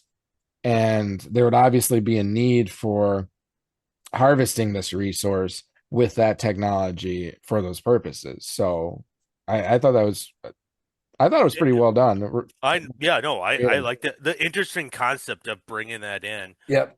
to a Star Wars like okay where do you get this from Yep. and while and not to cut you off No.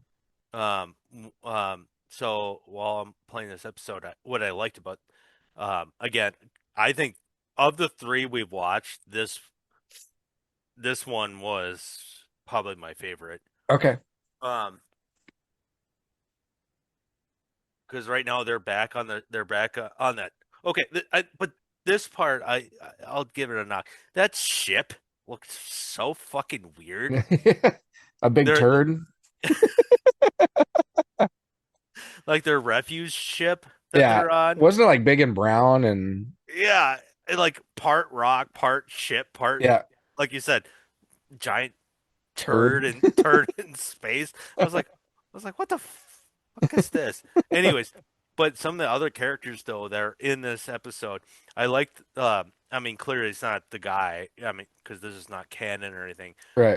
But in Attack of the Clones, when Obi-Wan goes to find out where the dart, like the train Yeah. dart, the guy that was at that like restaurant. Yeah. What is it? Dax or Dax Diner? I think it was a Dex. Dex. Dex. Yeah, and he's like this giant guy, but he kind of got this lizard, His but pants he's keeps falling down. because his ass crack is hanging out. But he's got the four arms. Yeah. Did you notice like his species is in this movie Yep. or Yep. in this episode, Yep. and then another nod to Admiral Akbar. Admiral Akbar. Yep, There's yep. Because another that calamar Mon calamari species in there. So I don't know so if it is admiral, but it's the same species. yeah, but you get what I'm saying. Like Yep. that's two people. That's definitely like a nod to Yep. uh, the previous shows and everything. So I definitely appreciated that. So Yep. Um, Remind me, what was happening when the Empire showed up again with their Star Destroyer? Do you know what I'm talking about? yeah, I know. Like right when it zoomed in Yeah, that we talked about, like when we watched the trailer. I'm trying to remember now because because I'm spacing on the middle part of this oh, episode. I don't know how I was confused by this, but they said because when they show up to to that planet where they're at on and their little turd ship, if you Yeah. want to call it that. When they zoom in, somehow they know they're like there's a Jedi on board because Mm. when it zoomed in and I started blaster firing them Yeah. and they're like this is your final warning. We know you have a Jedi on board. Yeah. How do they know that? I don't recall. But anyways, it's the gal. Yeah. And Which by the was which she or he on the Star Destroyer? towards the at the end of the episode. Yeah. Yeah. Yeah, yeah. Because she says I'm just gonna surrender myself Yeah. just to save this because the To ship was save the refugees. Yeah. the refuge it's a refugee ship and it's got no like hardly any defense, no She offensive, gives herself up in sacrifice for them to get away and be free. and that's when like the because like the when she saved the people on the planet, like when she used the force, she saved one of the like the blonde haired guys, and he ends up going with her Yeah. to help sabotage because they're going to sabotage it because they have all those like vials of Of that carbonite stuff. carbonate, and they were going to use that to sabotage the ship so they can get away. Yeah. Which is another thing. It's like I want to know because as I'm watching this right now, which is like super weird. She had like the cybernetic leg, Mm-hmm. and right now, like I said, the guy that with like the forearms and the trank Yeah. from Attack of the Clones, whatever his species is, like camouflaged her leg to actually look like a leg. Yeah. I I was like, what the fuck is going on here? Yeah, it was like But a cloaking device that made it appear yeah, like a real leg, but it wasn't. And she also had the same like high-tech high heels from the first episode where you oh know, yeah, yeah. they like adjust and it allows her to like move really quickly, if I recall. And I mean, I'll get to it. Maybe I should be quiet and let you No, no, talk a go little for it. bit. No, I think you're remembering this one better than I am, so this is good that you're. Um, but so she sacrifices herself to like to save the refugees to go back. Uh, was there? Oh, because it was like it's like flashbacks throughout the entire Yeah, episode yeah, of this like her former master, yeah. which I don't know. I don't know how to start this conversation. It looks like a woman, long hair, beautiful eyes, and like everything about it, but it has a dude's voice. Like you Yeah. could tell. It's like I don't what. Let me you talk. To me, I don't know how to start this conversation. Like Yeah. of her former master was just like I was like, what? I literally at one point I was like, what the hell? Like, I, I I was don't. not expecting that voice with that presentation. Um, Nothing against it. But yeah, I don't know if it's a man or a woman. Again, that no problem with that. But again, like what we mentioned earlier is that you're trying to develop um you're trying to create these characters in your mind and understand them. So it it kind of draws your attention towards like trying to understand the character, and then you end up like not following the story a little bit as it's progressing. So that's kind of how it was portraying for me. um but yeah, I mean, I it was her master that had fallen, I guess, because now she's the master is a Sith. Did they get behind how she became a Sith? I'm gonna say she, because that's what like it appeared to me. She um never became a Sith. but she was with the Empire. Mm-mm.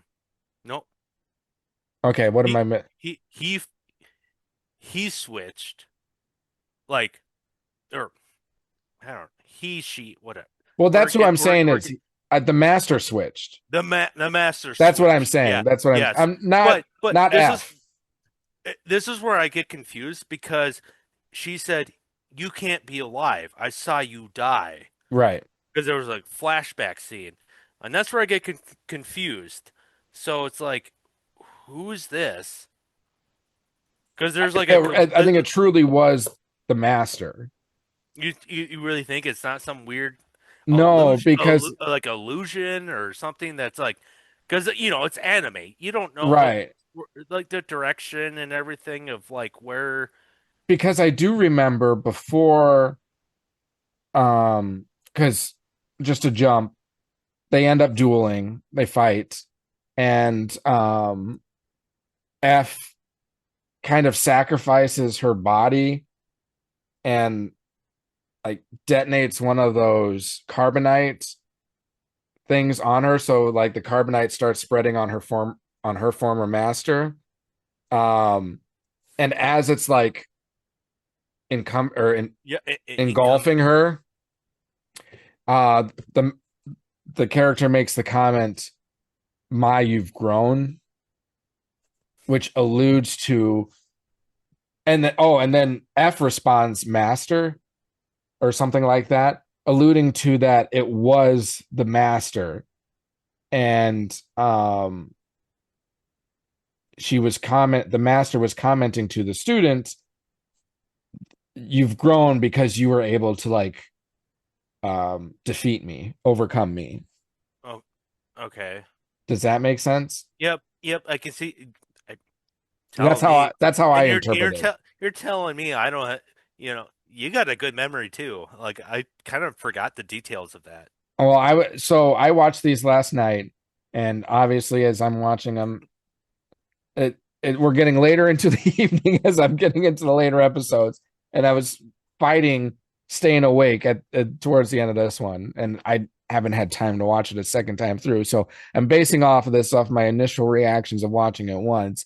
So that's why I kind of spacey in the middle of this, but I do recall when F defeats the Sith, that she makes the Sith whatever makes the comment, that you've grown, calls by name or something, and mentions that you've grown, and then the F realizes that it truly was her master.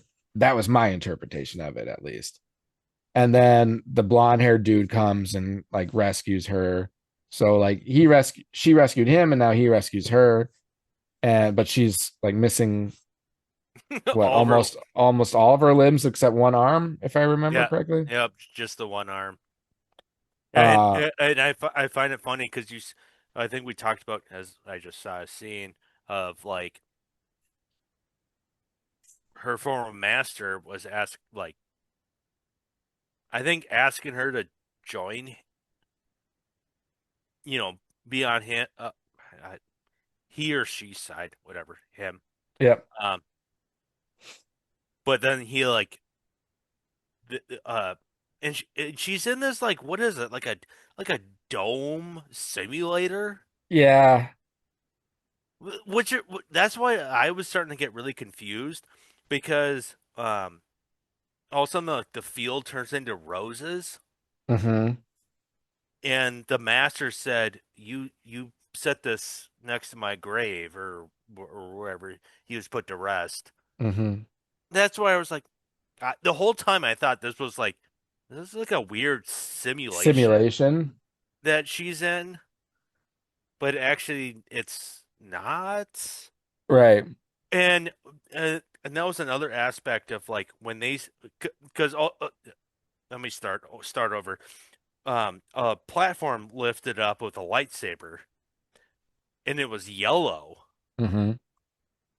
Isn't there's a reason why a lightsaber could be, and like you said, sometimes it's the wielder that designates like the color, or Well, that maybe. was in the Ninth Jedi, which isn't canon. The color is determined by the wielder, the length, the girth, the color, and all that is and like the clarity of the color is dependent on the wielder. But in canon, typically yellow lightsabers were wielded by like the guardians, Yeah. the Jedi Temple guardians, and hers is like a katana. It's like a Yeah. saber sword, but it's like in the shape of so it's got kind of a little bit of a bent blade. Looks more like an actual sword, just yellow light. So kind of like the dark saber, but in a slightly curved manner. And I just got the fight right now in the background just popped up Okay. where she pulls. Oh, I know. Oh my God, I love this. Like she does the pulls the lightsaber. Like the Qui-Gon. The yeah. There's a they call there's like There's a certain stance, yeah. a name for it, but the Qui-Gon stance, and then she pulls it back, and I think, God, who does that stance where you Well, like where you pull it back and you just look at your enemy like this and oh sure. ah I mean, I can think of Obi-Wan Kenobi, think of Qui-Gon. I know like Kenobi also has a stance where His fingers are like, God, whose stance is that? Because like I thought about it right away when I first saw it. Now I can't. Now I'm does blanking on it. Ahsoka have a stance like that? She's like, she's got the dual saber, so she's kind of like, I don't know. We're not gonna waste too much time on that, but anyways, yeah, it's yellow, and I see what you're talking about. It looks like like a katana is a Japanese sword. yep, yep. Which I could see where this concept comes from. It's If it's the uh, Ronin from the duel has a similar sword too. He's got yeah, a yeah, red katana type. you're totally right. Yep. So I don't know. And again, none of this is canon. Each artist is doing their own like episode to make entertainment. So Yeah. so it's so I we could talk about it like, but is it really like Star Wars? Yes and no. Like that's the answer. Yes and no. Yeah, like in my opinion, I can be entertained and feel like it's like a Star Wars flavor to it. Um, Exactly. but Yep. obviously I'm not holding it true. Like I'm not going to hold it at the same standards of like a TV or a Star Wars show or a Star Wars movie. Like those really need to follow, in my Ca- opinion, like George Lucas's vision of what Star Wars is. This is more like testing ground, just Yep. make something kind of exciting and fun to watch with an element of Star Wars to it. I'm okay with that. And this one, again, similar to the first episode we talked about tonight, like the anime, this is the type of anime I'm used to watching visually, the art, like it looks good. Soundtrack of this one was a lot better. Um, so there were a lot of elements that I really enjoyed about this one. And so I would probably agree, even though it's the one I'm having a harder time remembering because I was fighting staying awake, being so late at night, but it was the one that I enjoyed the most of these three. Um, so yeah, it definitely some cool stuff with visions, and we'll be Um. watching. Oh, go ahead. Oh no, I was gonna finish off like this episode though, like Oh, sure. the visual, like I did not care. I'd say the previous two episodes, eh, the visual artwork in this. Thank God that was my end cap of watching, like because it Of these was three. because because it finally like I was like, oh God, okay, it's good. It's good again. Yeah. Because I thought the artwork was great. The gal that's the Jedi, and she wants to fight to save, like it's like my former master taught me this is like you kind of like this is the way of the Jedi. Yeah. Even though like the former master being now on the dark side, telling her like I'll take you in if you learn this side. Like Yep. the whole conflict, but that whole element of them in that like I said, the dome, and when the blonde guy disables like part of the ship Yep. with a carbonite, all of a sudden like it just like disappears, and all you see is stars. Yep. That was beautiful. Yeah, it was. Absolutely beautiful. And that's when they start doing a lightsaber battle. Yep. And so I was like, this is awesome. And then the whole trickery, I did not see that coming, where she gets literally Anakin Skywalkered, Yeah. where like all of her limbs except her one arm just gets severed, all for her just like to plant the carbonite on her former master. Yep. And then he starts like, freezing up and everything. The blonde guy saves him. My question to you though, and when I was watching this scene, because she already had a prosthetic leg, Hmm. there was a scene where like her leg like opens up, but it because they're fighting in a rose garden Yep. that she initially gave a rose to her master's like gravesite, Yep. because he she whatever Yep. makes a reference about it. You got any insight about what that was all about and why it's a rose, like this giant rose garden? And I mean, I think it's just playing off of the trying to figure out if this master or if this Sith is truly the master or not. Because only um it also could be playing off a vision of or like of her own. She could be producing the surroundings through her own, I don't know, connection with the Force because she's the one that planted the rose at the gravesite. How would the master know if that is the master unless if he's if he's yeah. dead, unless it is the master who later like who's been watching and later visited the gravesite? I don't know. So is it manifesting based off of um F's own connection with the Force, or is it the Sith who's playing off of the fact that she put roses at it, so it's trying to be a form of distraction and make her question like who this person is to bring down her defense a little bit. I don't know. It Mhm. I think there's many interpretations that could be made here. Again, I'm doing this based off of just watching it once. I'm sure I'm going to have to watch this one again. I'm sure I'll watch all of them over again. Um, but I really want to pay attention to this one further again. So I might have different feelings of that after rewatching it a time or two. But as I sit right now, that's kind of my take on that.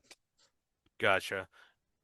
Like I said, of the three that I watched, like, five, six, or what's this? Yeah, Five, right? 6, 7.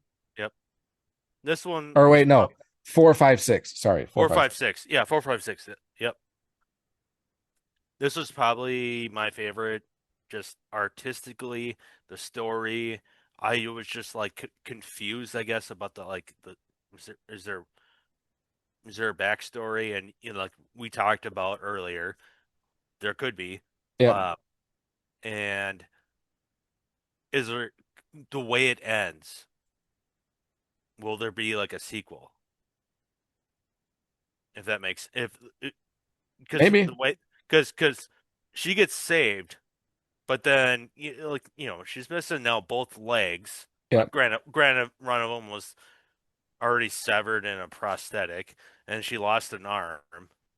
But I mean, the whole sequence and everything about like the artwork of like the fight she had to lose those limbs just to like get the master with the Carbonate. carbonite and everything. I I thought I enjoyed it so like a lot with the artwork. I was just really curious just about the Rose Garden Yeah. because that's where they fought, Yeah. and her one prosthetic leg like opened up, and I'm like, wait, what's Yep. going And on? it did that in the volume 1 as well, Okay, before so she took down the villain of that episode. okay, It's like, I so don't know if it's the shoes or what, but there's something with okay, that prosthetic or whatnot. Um, is it safe to say that so far of these 6 episodes, if you recall back to volume 1, I think our favorite 3 episodes from that were the duel, the Ninth Jedi, and the Bride. Is that safe to say from volume 1? yes, Because I know you mentioned that you really liked the duel and Ninth Jedi from the first volume, and I think um you were also thought that the Bride one was one of the best. I think it's interesting that those 3 stories, at least for me, are my favorite so far of the 6 that we've seen. So the continuation stories, or the pre, whether this Lost Ones is a prequel or a sequel, um, it's interesting that the dual continuation story, the Ninth Jedi continuation story, and the Bride continuation story have also been my favorites of volume 3 so far. So I think there's something there with those episodes. Obviously, we mentioned last time that they are making a continuation series for the Ninth Jedi. for the I w- ninth, yeah, yeah, I will say from volume 1, Ninth Jedi was my second favorite. I think in volume 3, I liked the Lost Ones more than the Ninth Jedi continuation story. Not that I didn't like the Ninth Jedi continuation story, but that was the one where she got um separated from her group from the ship, got like shot in space, and then ended up oh, on that abandoned planet and with the droid, and that, like, that one was okay, but I liked this Lost Ones better than I liked that Ninth Jedi continuation story. I don't know if you feel the same way or not. The duel was my favorite in both volumes so far. yeah, maybe I'll have to watch that again.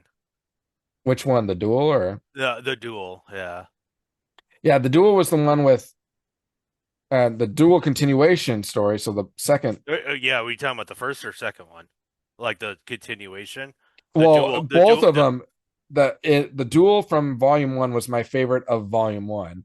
And then the dual continuation story has been my favorite of the ones we've watched so far in volume 3. okay.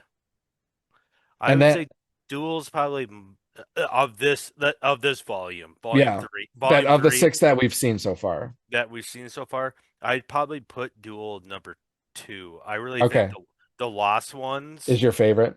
is probably so far, maybe because it's they always say recent bias Yeah. because Recency bias. I just literally just watched it Yeah. today. Yep. So, but I'm I don't know. I like it, and I want to know if they're going to do a continuation because it seems like what we just talked about. Like technically, this I thought, like we said, there were going to be two, Yep. but this isn't this not a continuation or a Yeah, pre? it's the same character. Yeah. So, and I don't know. I'm kind of liking it Okay. of this episode and how it went. Now, granted, she just killed her master who looks like a gal but sounds like a dude. Sounds like a dude. Yeah, I'm gonna get shit for that, but It's all um, right. Haters gonna hate. It's fine. haters gonna hate. Uh, defeated her old master. It's kind of Yeah. like where can it really go? But the blonde guy, rescued her. They got on the ship. The one little like I don't know ant looking droid like flew them away Yeah. in that one ship. It's like, okay, so where does this go after this?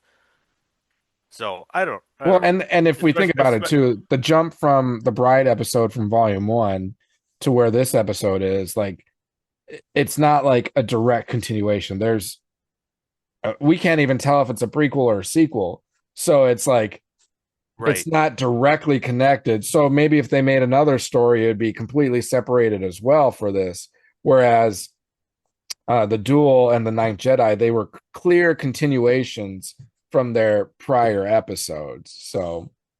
Right. Um, so the Lost Ones would be your favorite, and then the Duel, and then the Ninth Jedi continuation. Is that Yeah. correct for That volume that would be three? my 1, 2, 3. And Yeah. then so for volume one, how would you rank those? Would it I'd have to look at the list again of all the well, I mean, of episodes. just those three, how would you order those three?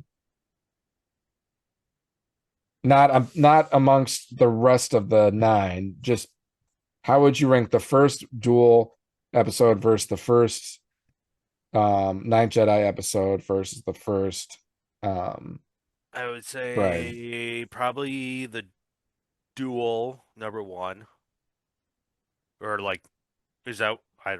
Yep. They're I can't remember the name of all the. Yep. The first Like, it was just the Duel was the first. I mean, I could probably pull it up right here really quick, but yeah, Duel #1.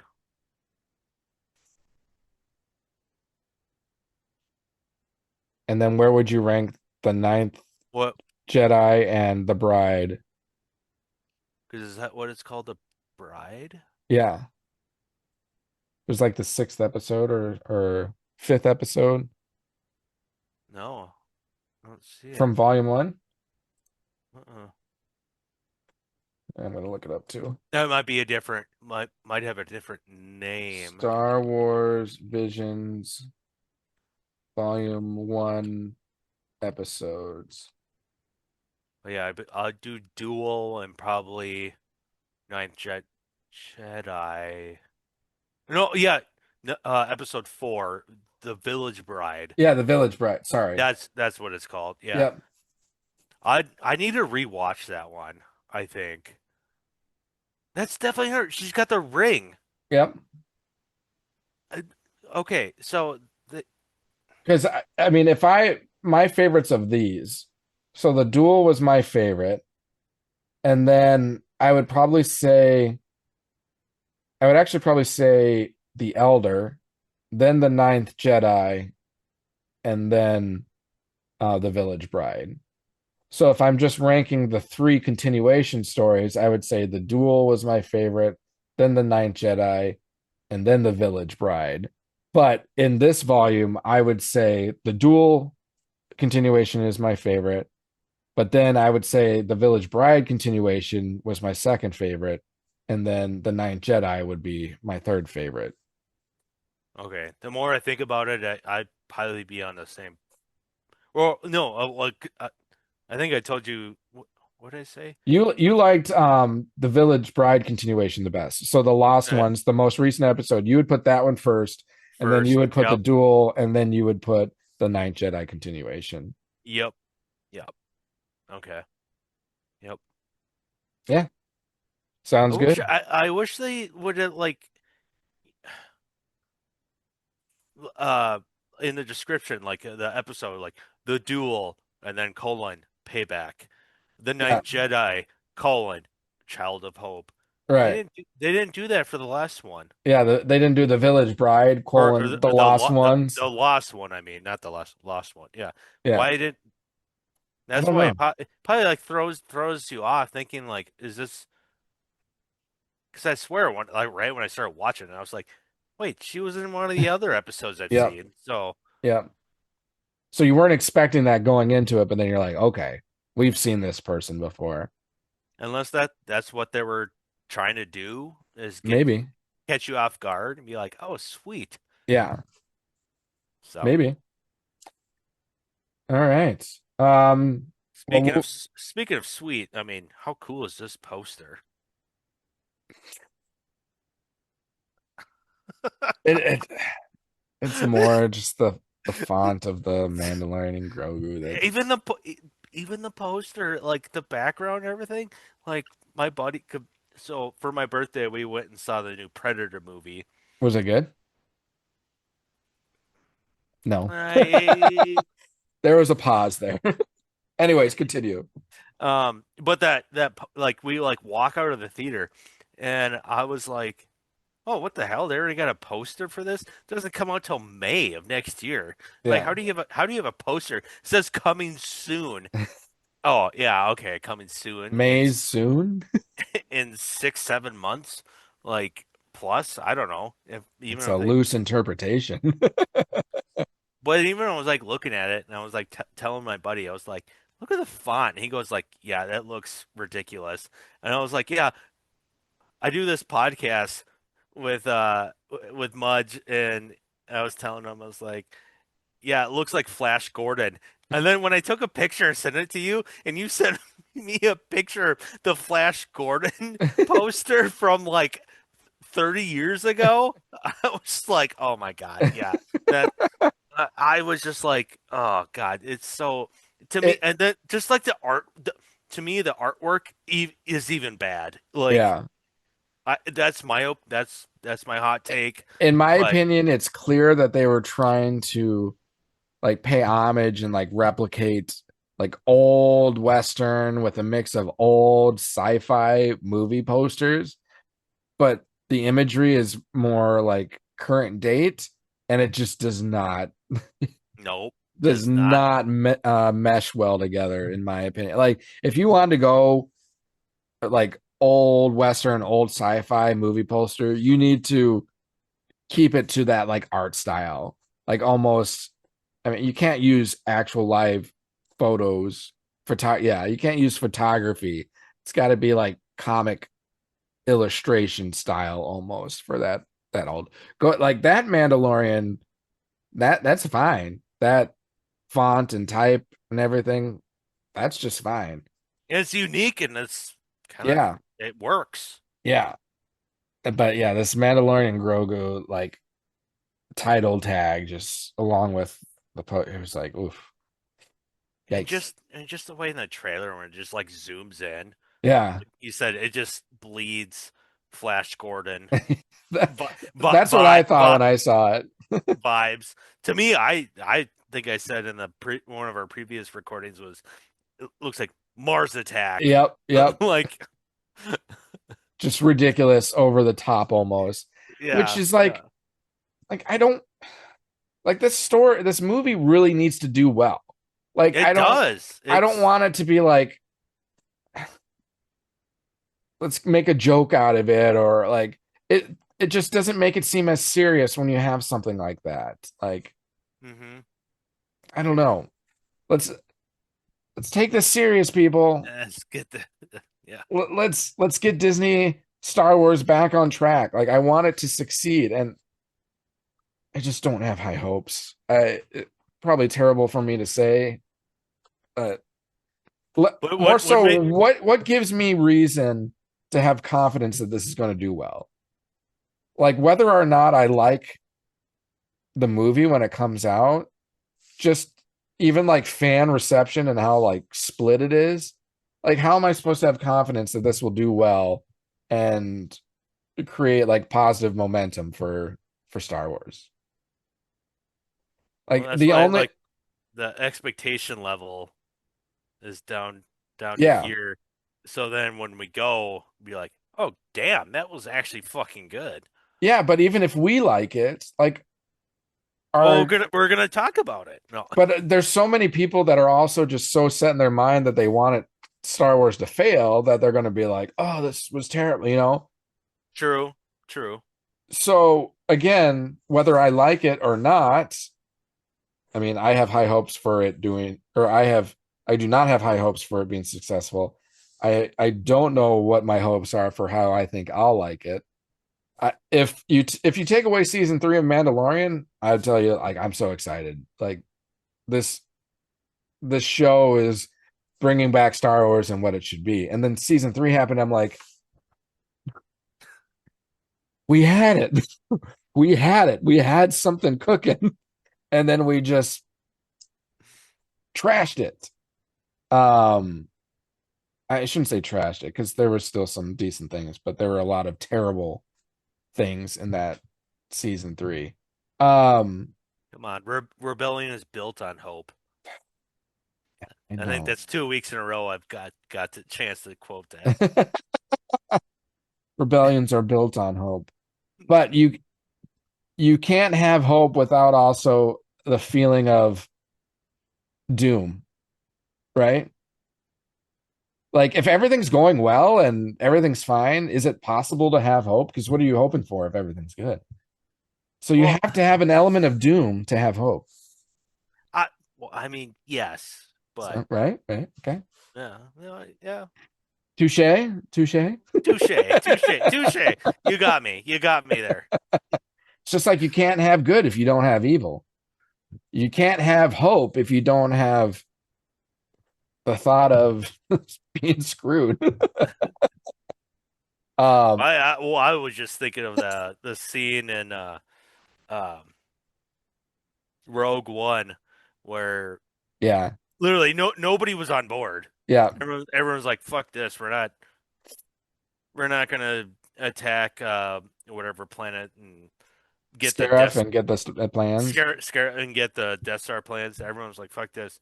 And then it wasn't until the one gal was just like, "Rebellion was built on hope." Yeah, So that's what got people like because they were ordered to stand down. yeah. Then you get not General Akbar, but Admiral whatever. Radis. Admiral Yeah, Radis. yeah. Got everyone on like his fleet was going. Everyone's like, screw what the high command says. Yeah. Screw Fuck the it, council. council. We're fucking doing this. Yep. Well, because Jin and Cassian, they're like, we're Cassian. going, whether we're getting support or not, we're going. And then I think Admiral Radis was inspired by that and being like, if they're going, we're going to Yeah. support. We're bringing in the cavalry. Yep. And then and I So totally get it. that's I what I'm totally saying. get it. Like we could all Totally get it. be Debbie Downers, but some of us can say, "Hey, rebellion was built on hope." So there's hope. So that's my cheesy Cordy. And that Uh, is Rogue One and the Andor or seasons are so good. were the best Disney Star Wars we've gotten. So there, we do know what Disney is capable with Star Wars. It's just, can we maintain that level of excellence, please? Can we not have like And some Acolyte? Can we not have? of Mando was good. Oh yeah, season 1 and 2, Mando. It was season 3 that was like Season 2 was peak Mando. Like, dude, oh god, yeah. such a great scene. Like I cried and I almost cried at the end of that last episode of season 2. When Luke takes Grogu away. Oh, just seeing Red 5 come through and like yeah. you're like, I know who that is. I know who that is. And then you see like his cloaked figure walk like beyond the camera and you see that green lightsaber and you're like, oh yeah. And I love what's her name that got banned, but Cara Dune. yeah, where she's like, oh great, another X-wing. Yeah, what is that gonna do? What's that gonna do? One X-wing. Little do you know. That's It's what she the said. X-wing. And then she's like, oh, there's something coming in. And she's like, one X-wing? Oh great, what's that gonna do? Yeah. And Little did she know. because right away when I saw that, I was like, I know who that It's that Red is. 5. It's Red 5. Yep. It's Luke Skywalker. He's there. It's Red October standing by. Big Red standing by. Big Red standing by. I love referencing that scene. And I love when someone knows what I'm referencing. Oh yeah. Oh yeah. The Family Guy. Oh my god. Blue Harvest, is that what Family Guy Yeah, Blue Harvest? yeah. Which was the project, yep. was that the project name for Star Wars? I forget. I think so, but One of the movies, I think it was the project name for it. Blue Harvest. Red October standing by. yeah, it sounds like Sean Connery. Sean Connery. Big Red standing by. It's like a strip of gum. Actually like a bubble gum like wrapper, just from like Big Red. Big Red standing by. Oh, that genius! I wish they would do the More. prequel trilogies and then the sequel trilogies. Like, just do it. Oh god, that would be so great. Come on, Seth, do it. Yeah, Seth, call up Seth MacFarlane, ask him like, what's taking so long? You need to finish these. These were best Family Guy episode. I mean, Family Guy is great in its entirety, but those were some of my favorite episodes because like every moment, like all the things you had questions about from watching the original trilogy, like they really captured on that. Oh Like, yeah. why do we even wear this armor? Like, This armor's this useless. is nothing. And then the scene where on the Death Star where the laser shooting and you've got those like Imperials that are standing and they're like, I called in for a rail. They said they wouldn't do it because we would lean. Because like you watch that and you're like, how the fuck is he there? Did he? Yes, yes. Oh my God. No, God, it's been a while since I've seen, but that little I forgot about that scene. I gotta rewatch these. Like, It's so great.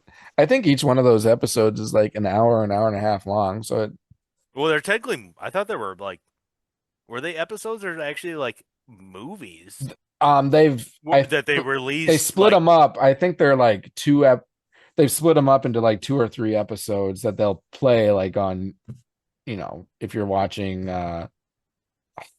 what are the channels that it's not like Adult Swim or not Adult Swim, oh, like adult, yeah, Cartoon or Network Cartoon Network, but it turns or if into TBS plays it, it's cut yeah, into 2 or 3 those, 30-minute episodes, but I think they are like more movie length or whatnot. and they're like late night where they're allowed to play Yeah. that stuff or whatever. I mean, I think I said this multiple times in previous like recordings that we've done, but the scene in Return of the Jedi where Luke's gonna jump into the Sarlacc pit Oh yeah. and he like kind of like does the nod, but then like everybody's like all the insiders or whatever, they're all like not like they're nodding like okay, we're good, Yeah. we're good. And all of a sudden it goes in the middle of the desert and there's this picture on the mound and he's like, and he just looks and he goes, nope.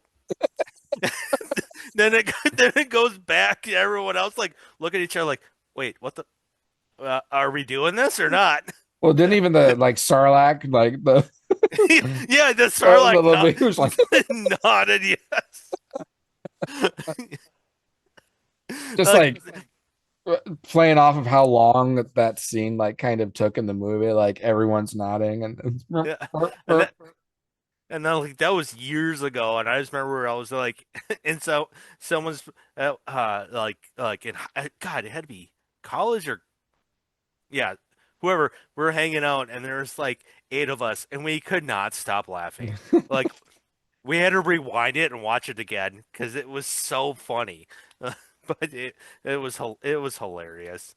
I, it's I good. just I, I just love it when it goes to the pitcher and he just No, he shakes it off and I was like, oh my God, that was brilliant. Like Seth MacFarlane and your co-writers and everything, like you guys are awesome. Like coming up with this content.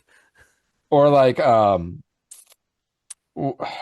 was it Darth Vader? So it was when Stewie arrived on the Death Star in the first one, and he's talking to like the Admiral or whatever, and he's like, Stewie's like, oh, so the space is impenetrable, right? And the guy's like, Well, side of a small like thing that could, if a torpedo shot there could blow the whole thing up. And he's like, we might want to look into that. Yeah, we should. Yeah. We might want to look into that. might want to look into that. Yeah. I just remember Stewie being like, yeah.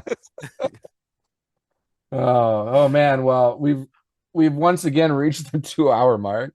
Oh, we did. Surprise, Jeez. surprise. And you said like, oh, let's try to get through this kind of fast since we got a kind of a late start, but here we Well, are. we started earlier than last time, I think, maybe. I can't remember. We would have started earlier until my blue screen of death had Yeah, I would happened say right before we we were, started.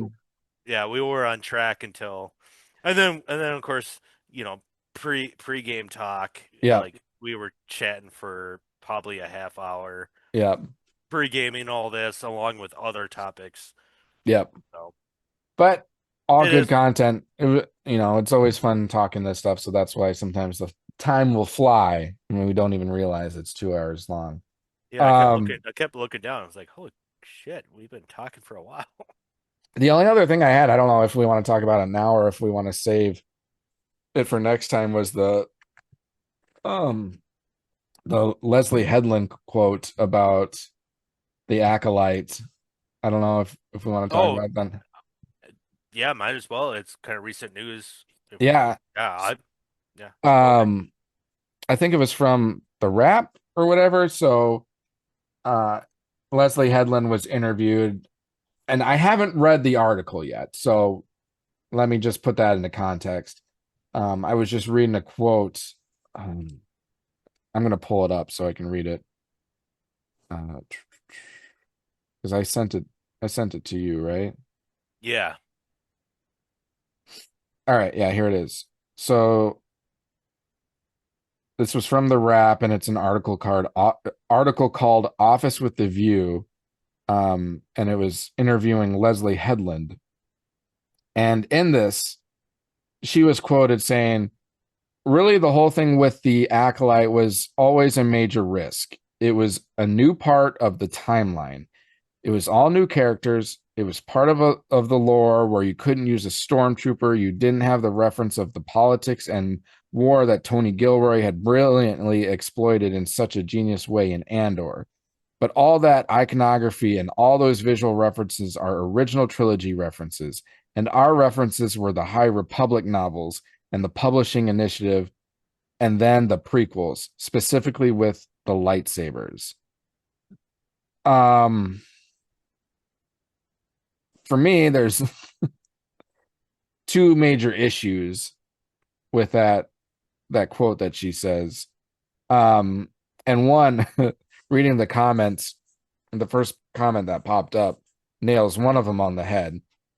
And this person says, if she thinks that it being a new era was the reason the Acolyte failed, is essentially the reason why she failed. Because how do you not know? She has to have known.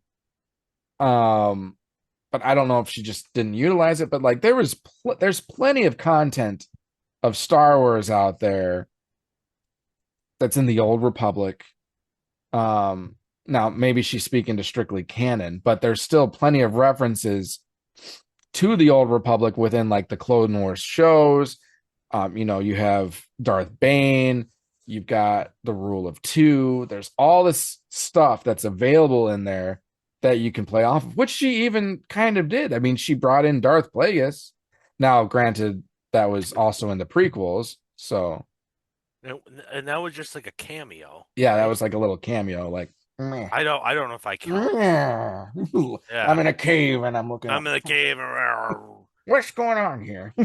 um, so like there's plenty of content from the Old Republic, whether canon or not, that fans loved, that you could bring in. If it's not canon, you can bring it in and make it canon and make a name for yourself there, or just, you know, I don't know, play off of it. So that was one of the first issues I have with that quote. The second issue is, what is your job? You create stories. Why are you blaming the fact that there might not be content, even though there is, for your inability to make a good story? Um, I think the person who created this franchise didn't have anything to go off of. Like, there was no Star Wars before Star Wars. How did George Lucas make a great story of not having any content to work off? Content. He created the content. So, Leslye Headland, be the one that creates the content. Don't rely on other source material. Just create a good story. You didn't do that. So that's why it failed. I I don't mean, know. look at everything that we're watching in Visions. Yeah. Granted, some of it maybe piggybacks a little bit, Most of it but isn't though. but a lot of it's like really original in its own story. Yeah, It's not like you're bringing in Obi-Wan or Luke Skywalker or Yoda. Like, yeah, no, it's yeah, it's Star Wars universe, sure, but it creates. I mean, sure, like the episode we're talking about where they're on Tatooine. Are you borrowing the idea that there's a planet called Tatooine, is a desert, blah blah, but you also make it your own. Like yep, we just take place, like this story takes place here, yep, but we're not like other than that, we're not taking anything else. So content wise, like really, yeah. you It just you seemed need you need that you think to make a successful TV series or whatever, but it sorry, just go seemed ahead. like it just seemed like excuses. Just Yeah, again, I yeah. haven't read the full article, so maybe this is being taken out of context, and I do plan on reading it. So just want to set that precedent right there. Like I haven't actually read the full article. I just read this portion of it, this quote. Um, but if I'm looking at it at just the quote, it's like, I mean, even out of context, it seems like she's creating excuses for she's saying, hey, look, Tony Gilroy had all of this to use, obviously knowing like the awards it went up for and how successful that show was.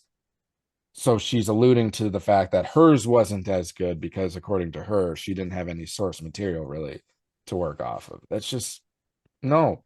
It's because you didn't create a good product. You didn't create a good story. And not to say that everyone didn't find it to be good, but a majority of the fan base didn't look at it as good content. So you just, And you can't blame Tony Gilroy for.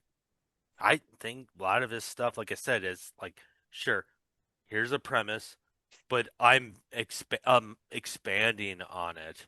yep, And what John Favreau that did Mando, yep, same thing, but taking my own like my own like here's Star Wars, but I'm gonna expand the universe yep, with my own take, and I'm gonna exploit like the whole like kind of like the Mandalorian universe. yep. Um, so I don't know that's like you said it's excuses Hmm. for the failure of the show Yep, of the acolytes because like I said yep. I barely watched any of it, barely got through an episode, and I was like, this is not good.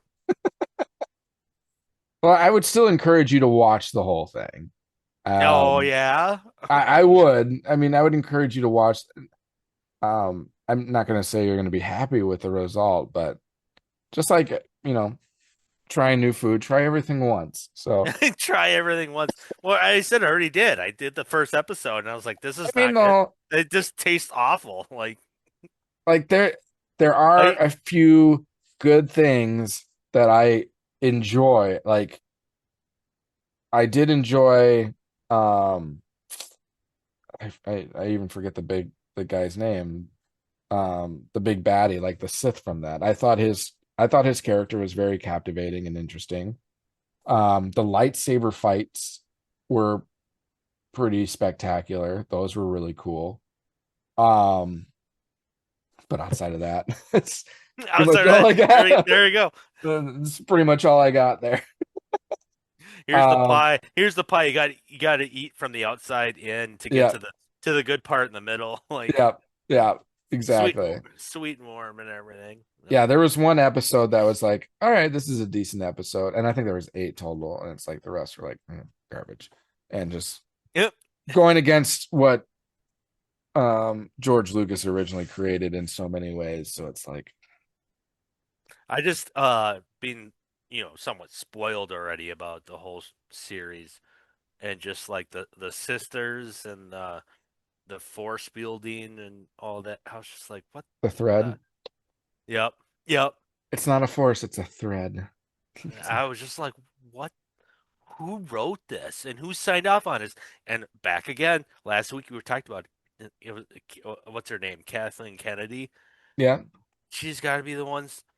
Like I said, Well, and where's the blame? Like at and some point, we're like, in all who signed up? fairness, Who signed off on Dave this? Filoni would probably be a part of that too. So I think a lot of people their Is he? trust in Filoni wavered a little bit. Now, Like, uh, where is he in, in the picking he scale was of what it, of like overseeing projects? Because I thought he's like, yeah, I oversee my own projects. I did not oversee acolytes. no, Or because he was shortly before that. I don't know if it was shortly before the production or like amongst production. He was promoted to like creative lead or something like that. okay, okay, So it would technically still need to be passed through him too.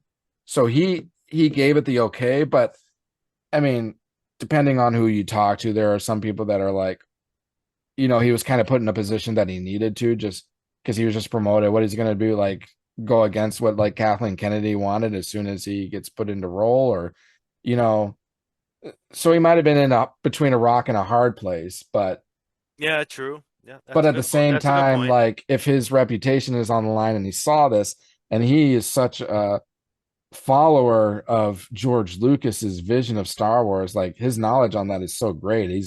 To me, he's like the next best visionary of Star Wars content after Yep. George Lucas.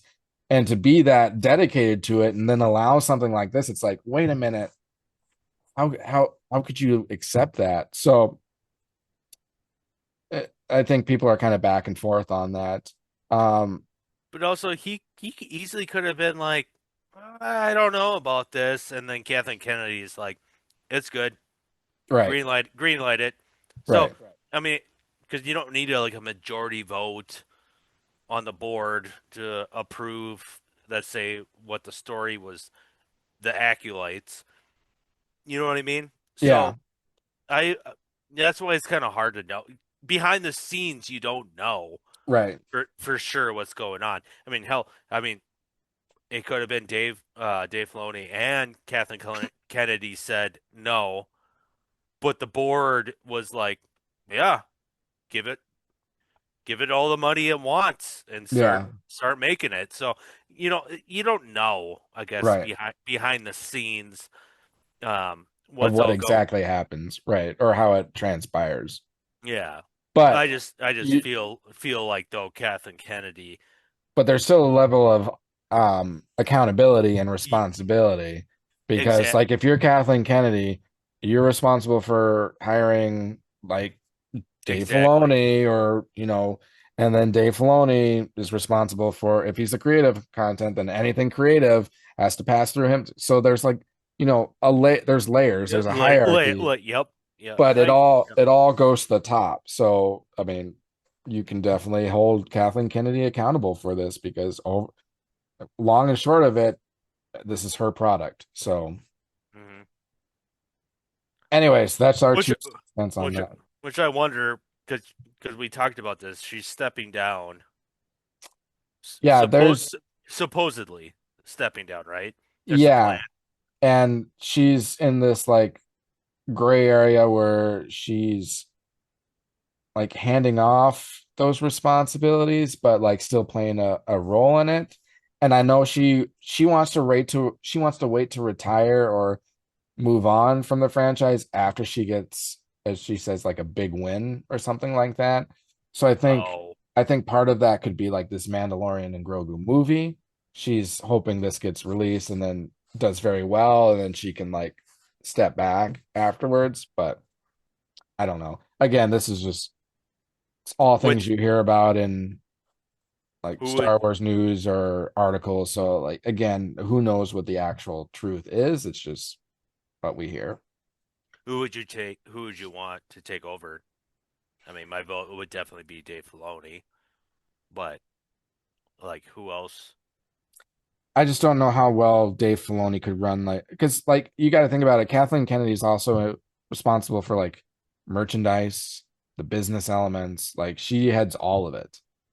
Whereas Merchandising, merchandising, merchandise, Where merchandising. Dave Filoni is more like the storyteller. Like, as long as Dave Filoni can be the storyteller, Jon Favreau can be like the director or like the production leader, oversight on how the actual movie gets produced. Because Dave Favreau has more experience in live action than Dave Filoni. Dave Filoni is very much like more oriented with the cartoons, or his I would involvement has say been more of the animation animated. side. Yeah. So I don't know where his strengths in I mean, he did a Ahsoka series. That was like his first live action Star Wars.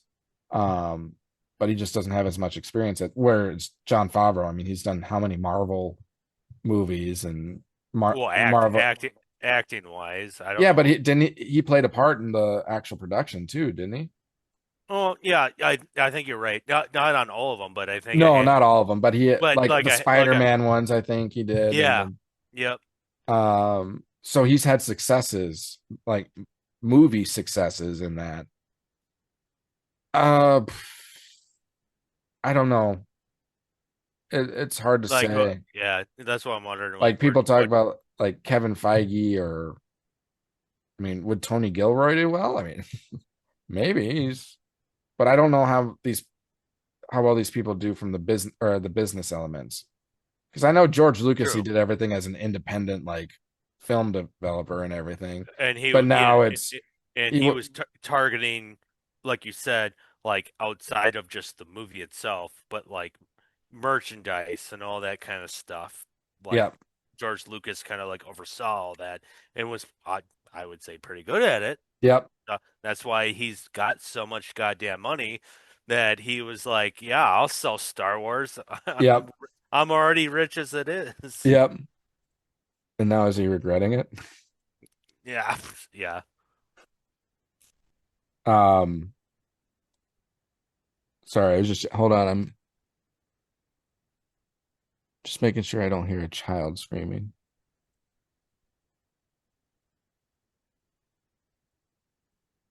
I think it's one of the dogs. I think one of the dogs is whining.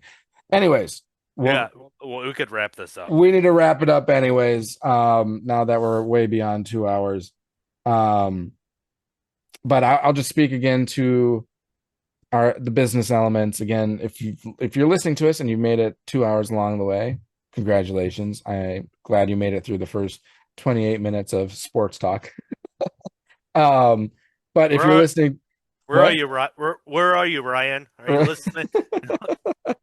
But if you're listening to us, hit that subscribe button, like, follow, download, rate, review, comment, all the above. We greatly appreciate it. And you're definitely going to want to subscribe because you don't want to miss out on the prize giveaways we're going to be getting at 200 subscribers and then 500 subscribers. That 500 one being a legit lightsaber that you can duel with and everything. You're going to want to be a part of that. So make sure you're public so I can enter your name into the drawing. And also speak to our social media handles because you always got to give those social media handles a shout out. You can find us on Twitter at DetBlock AA23 pod, on Instagram at detention_block_AA_23, and our Facebook group and YouTube channel, Detention Block AA 23, a Star Wars podcast. And you can also find us on Twitter at DetBlock AA 23. Yeah, so follow us on all those handles as well. Any final thoughts, Mr. Bogey? Nope. Another fun podcast, and look forward to next week. We got 3 more, right?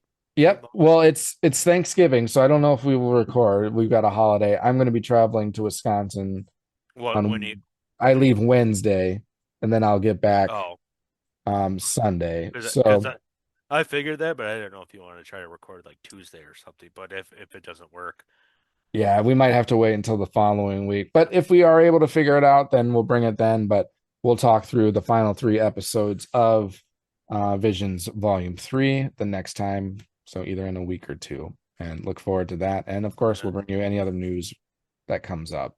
and that's it, right? Because there's only 3 more. Yeah. So Yep. There's 7, 8, 9, 9. 7, 8, 9.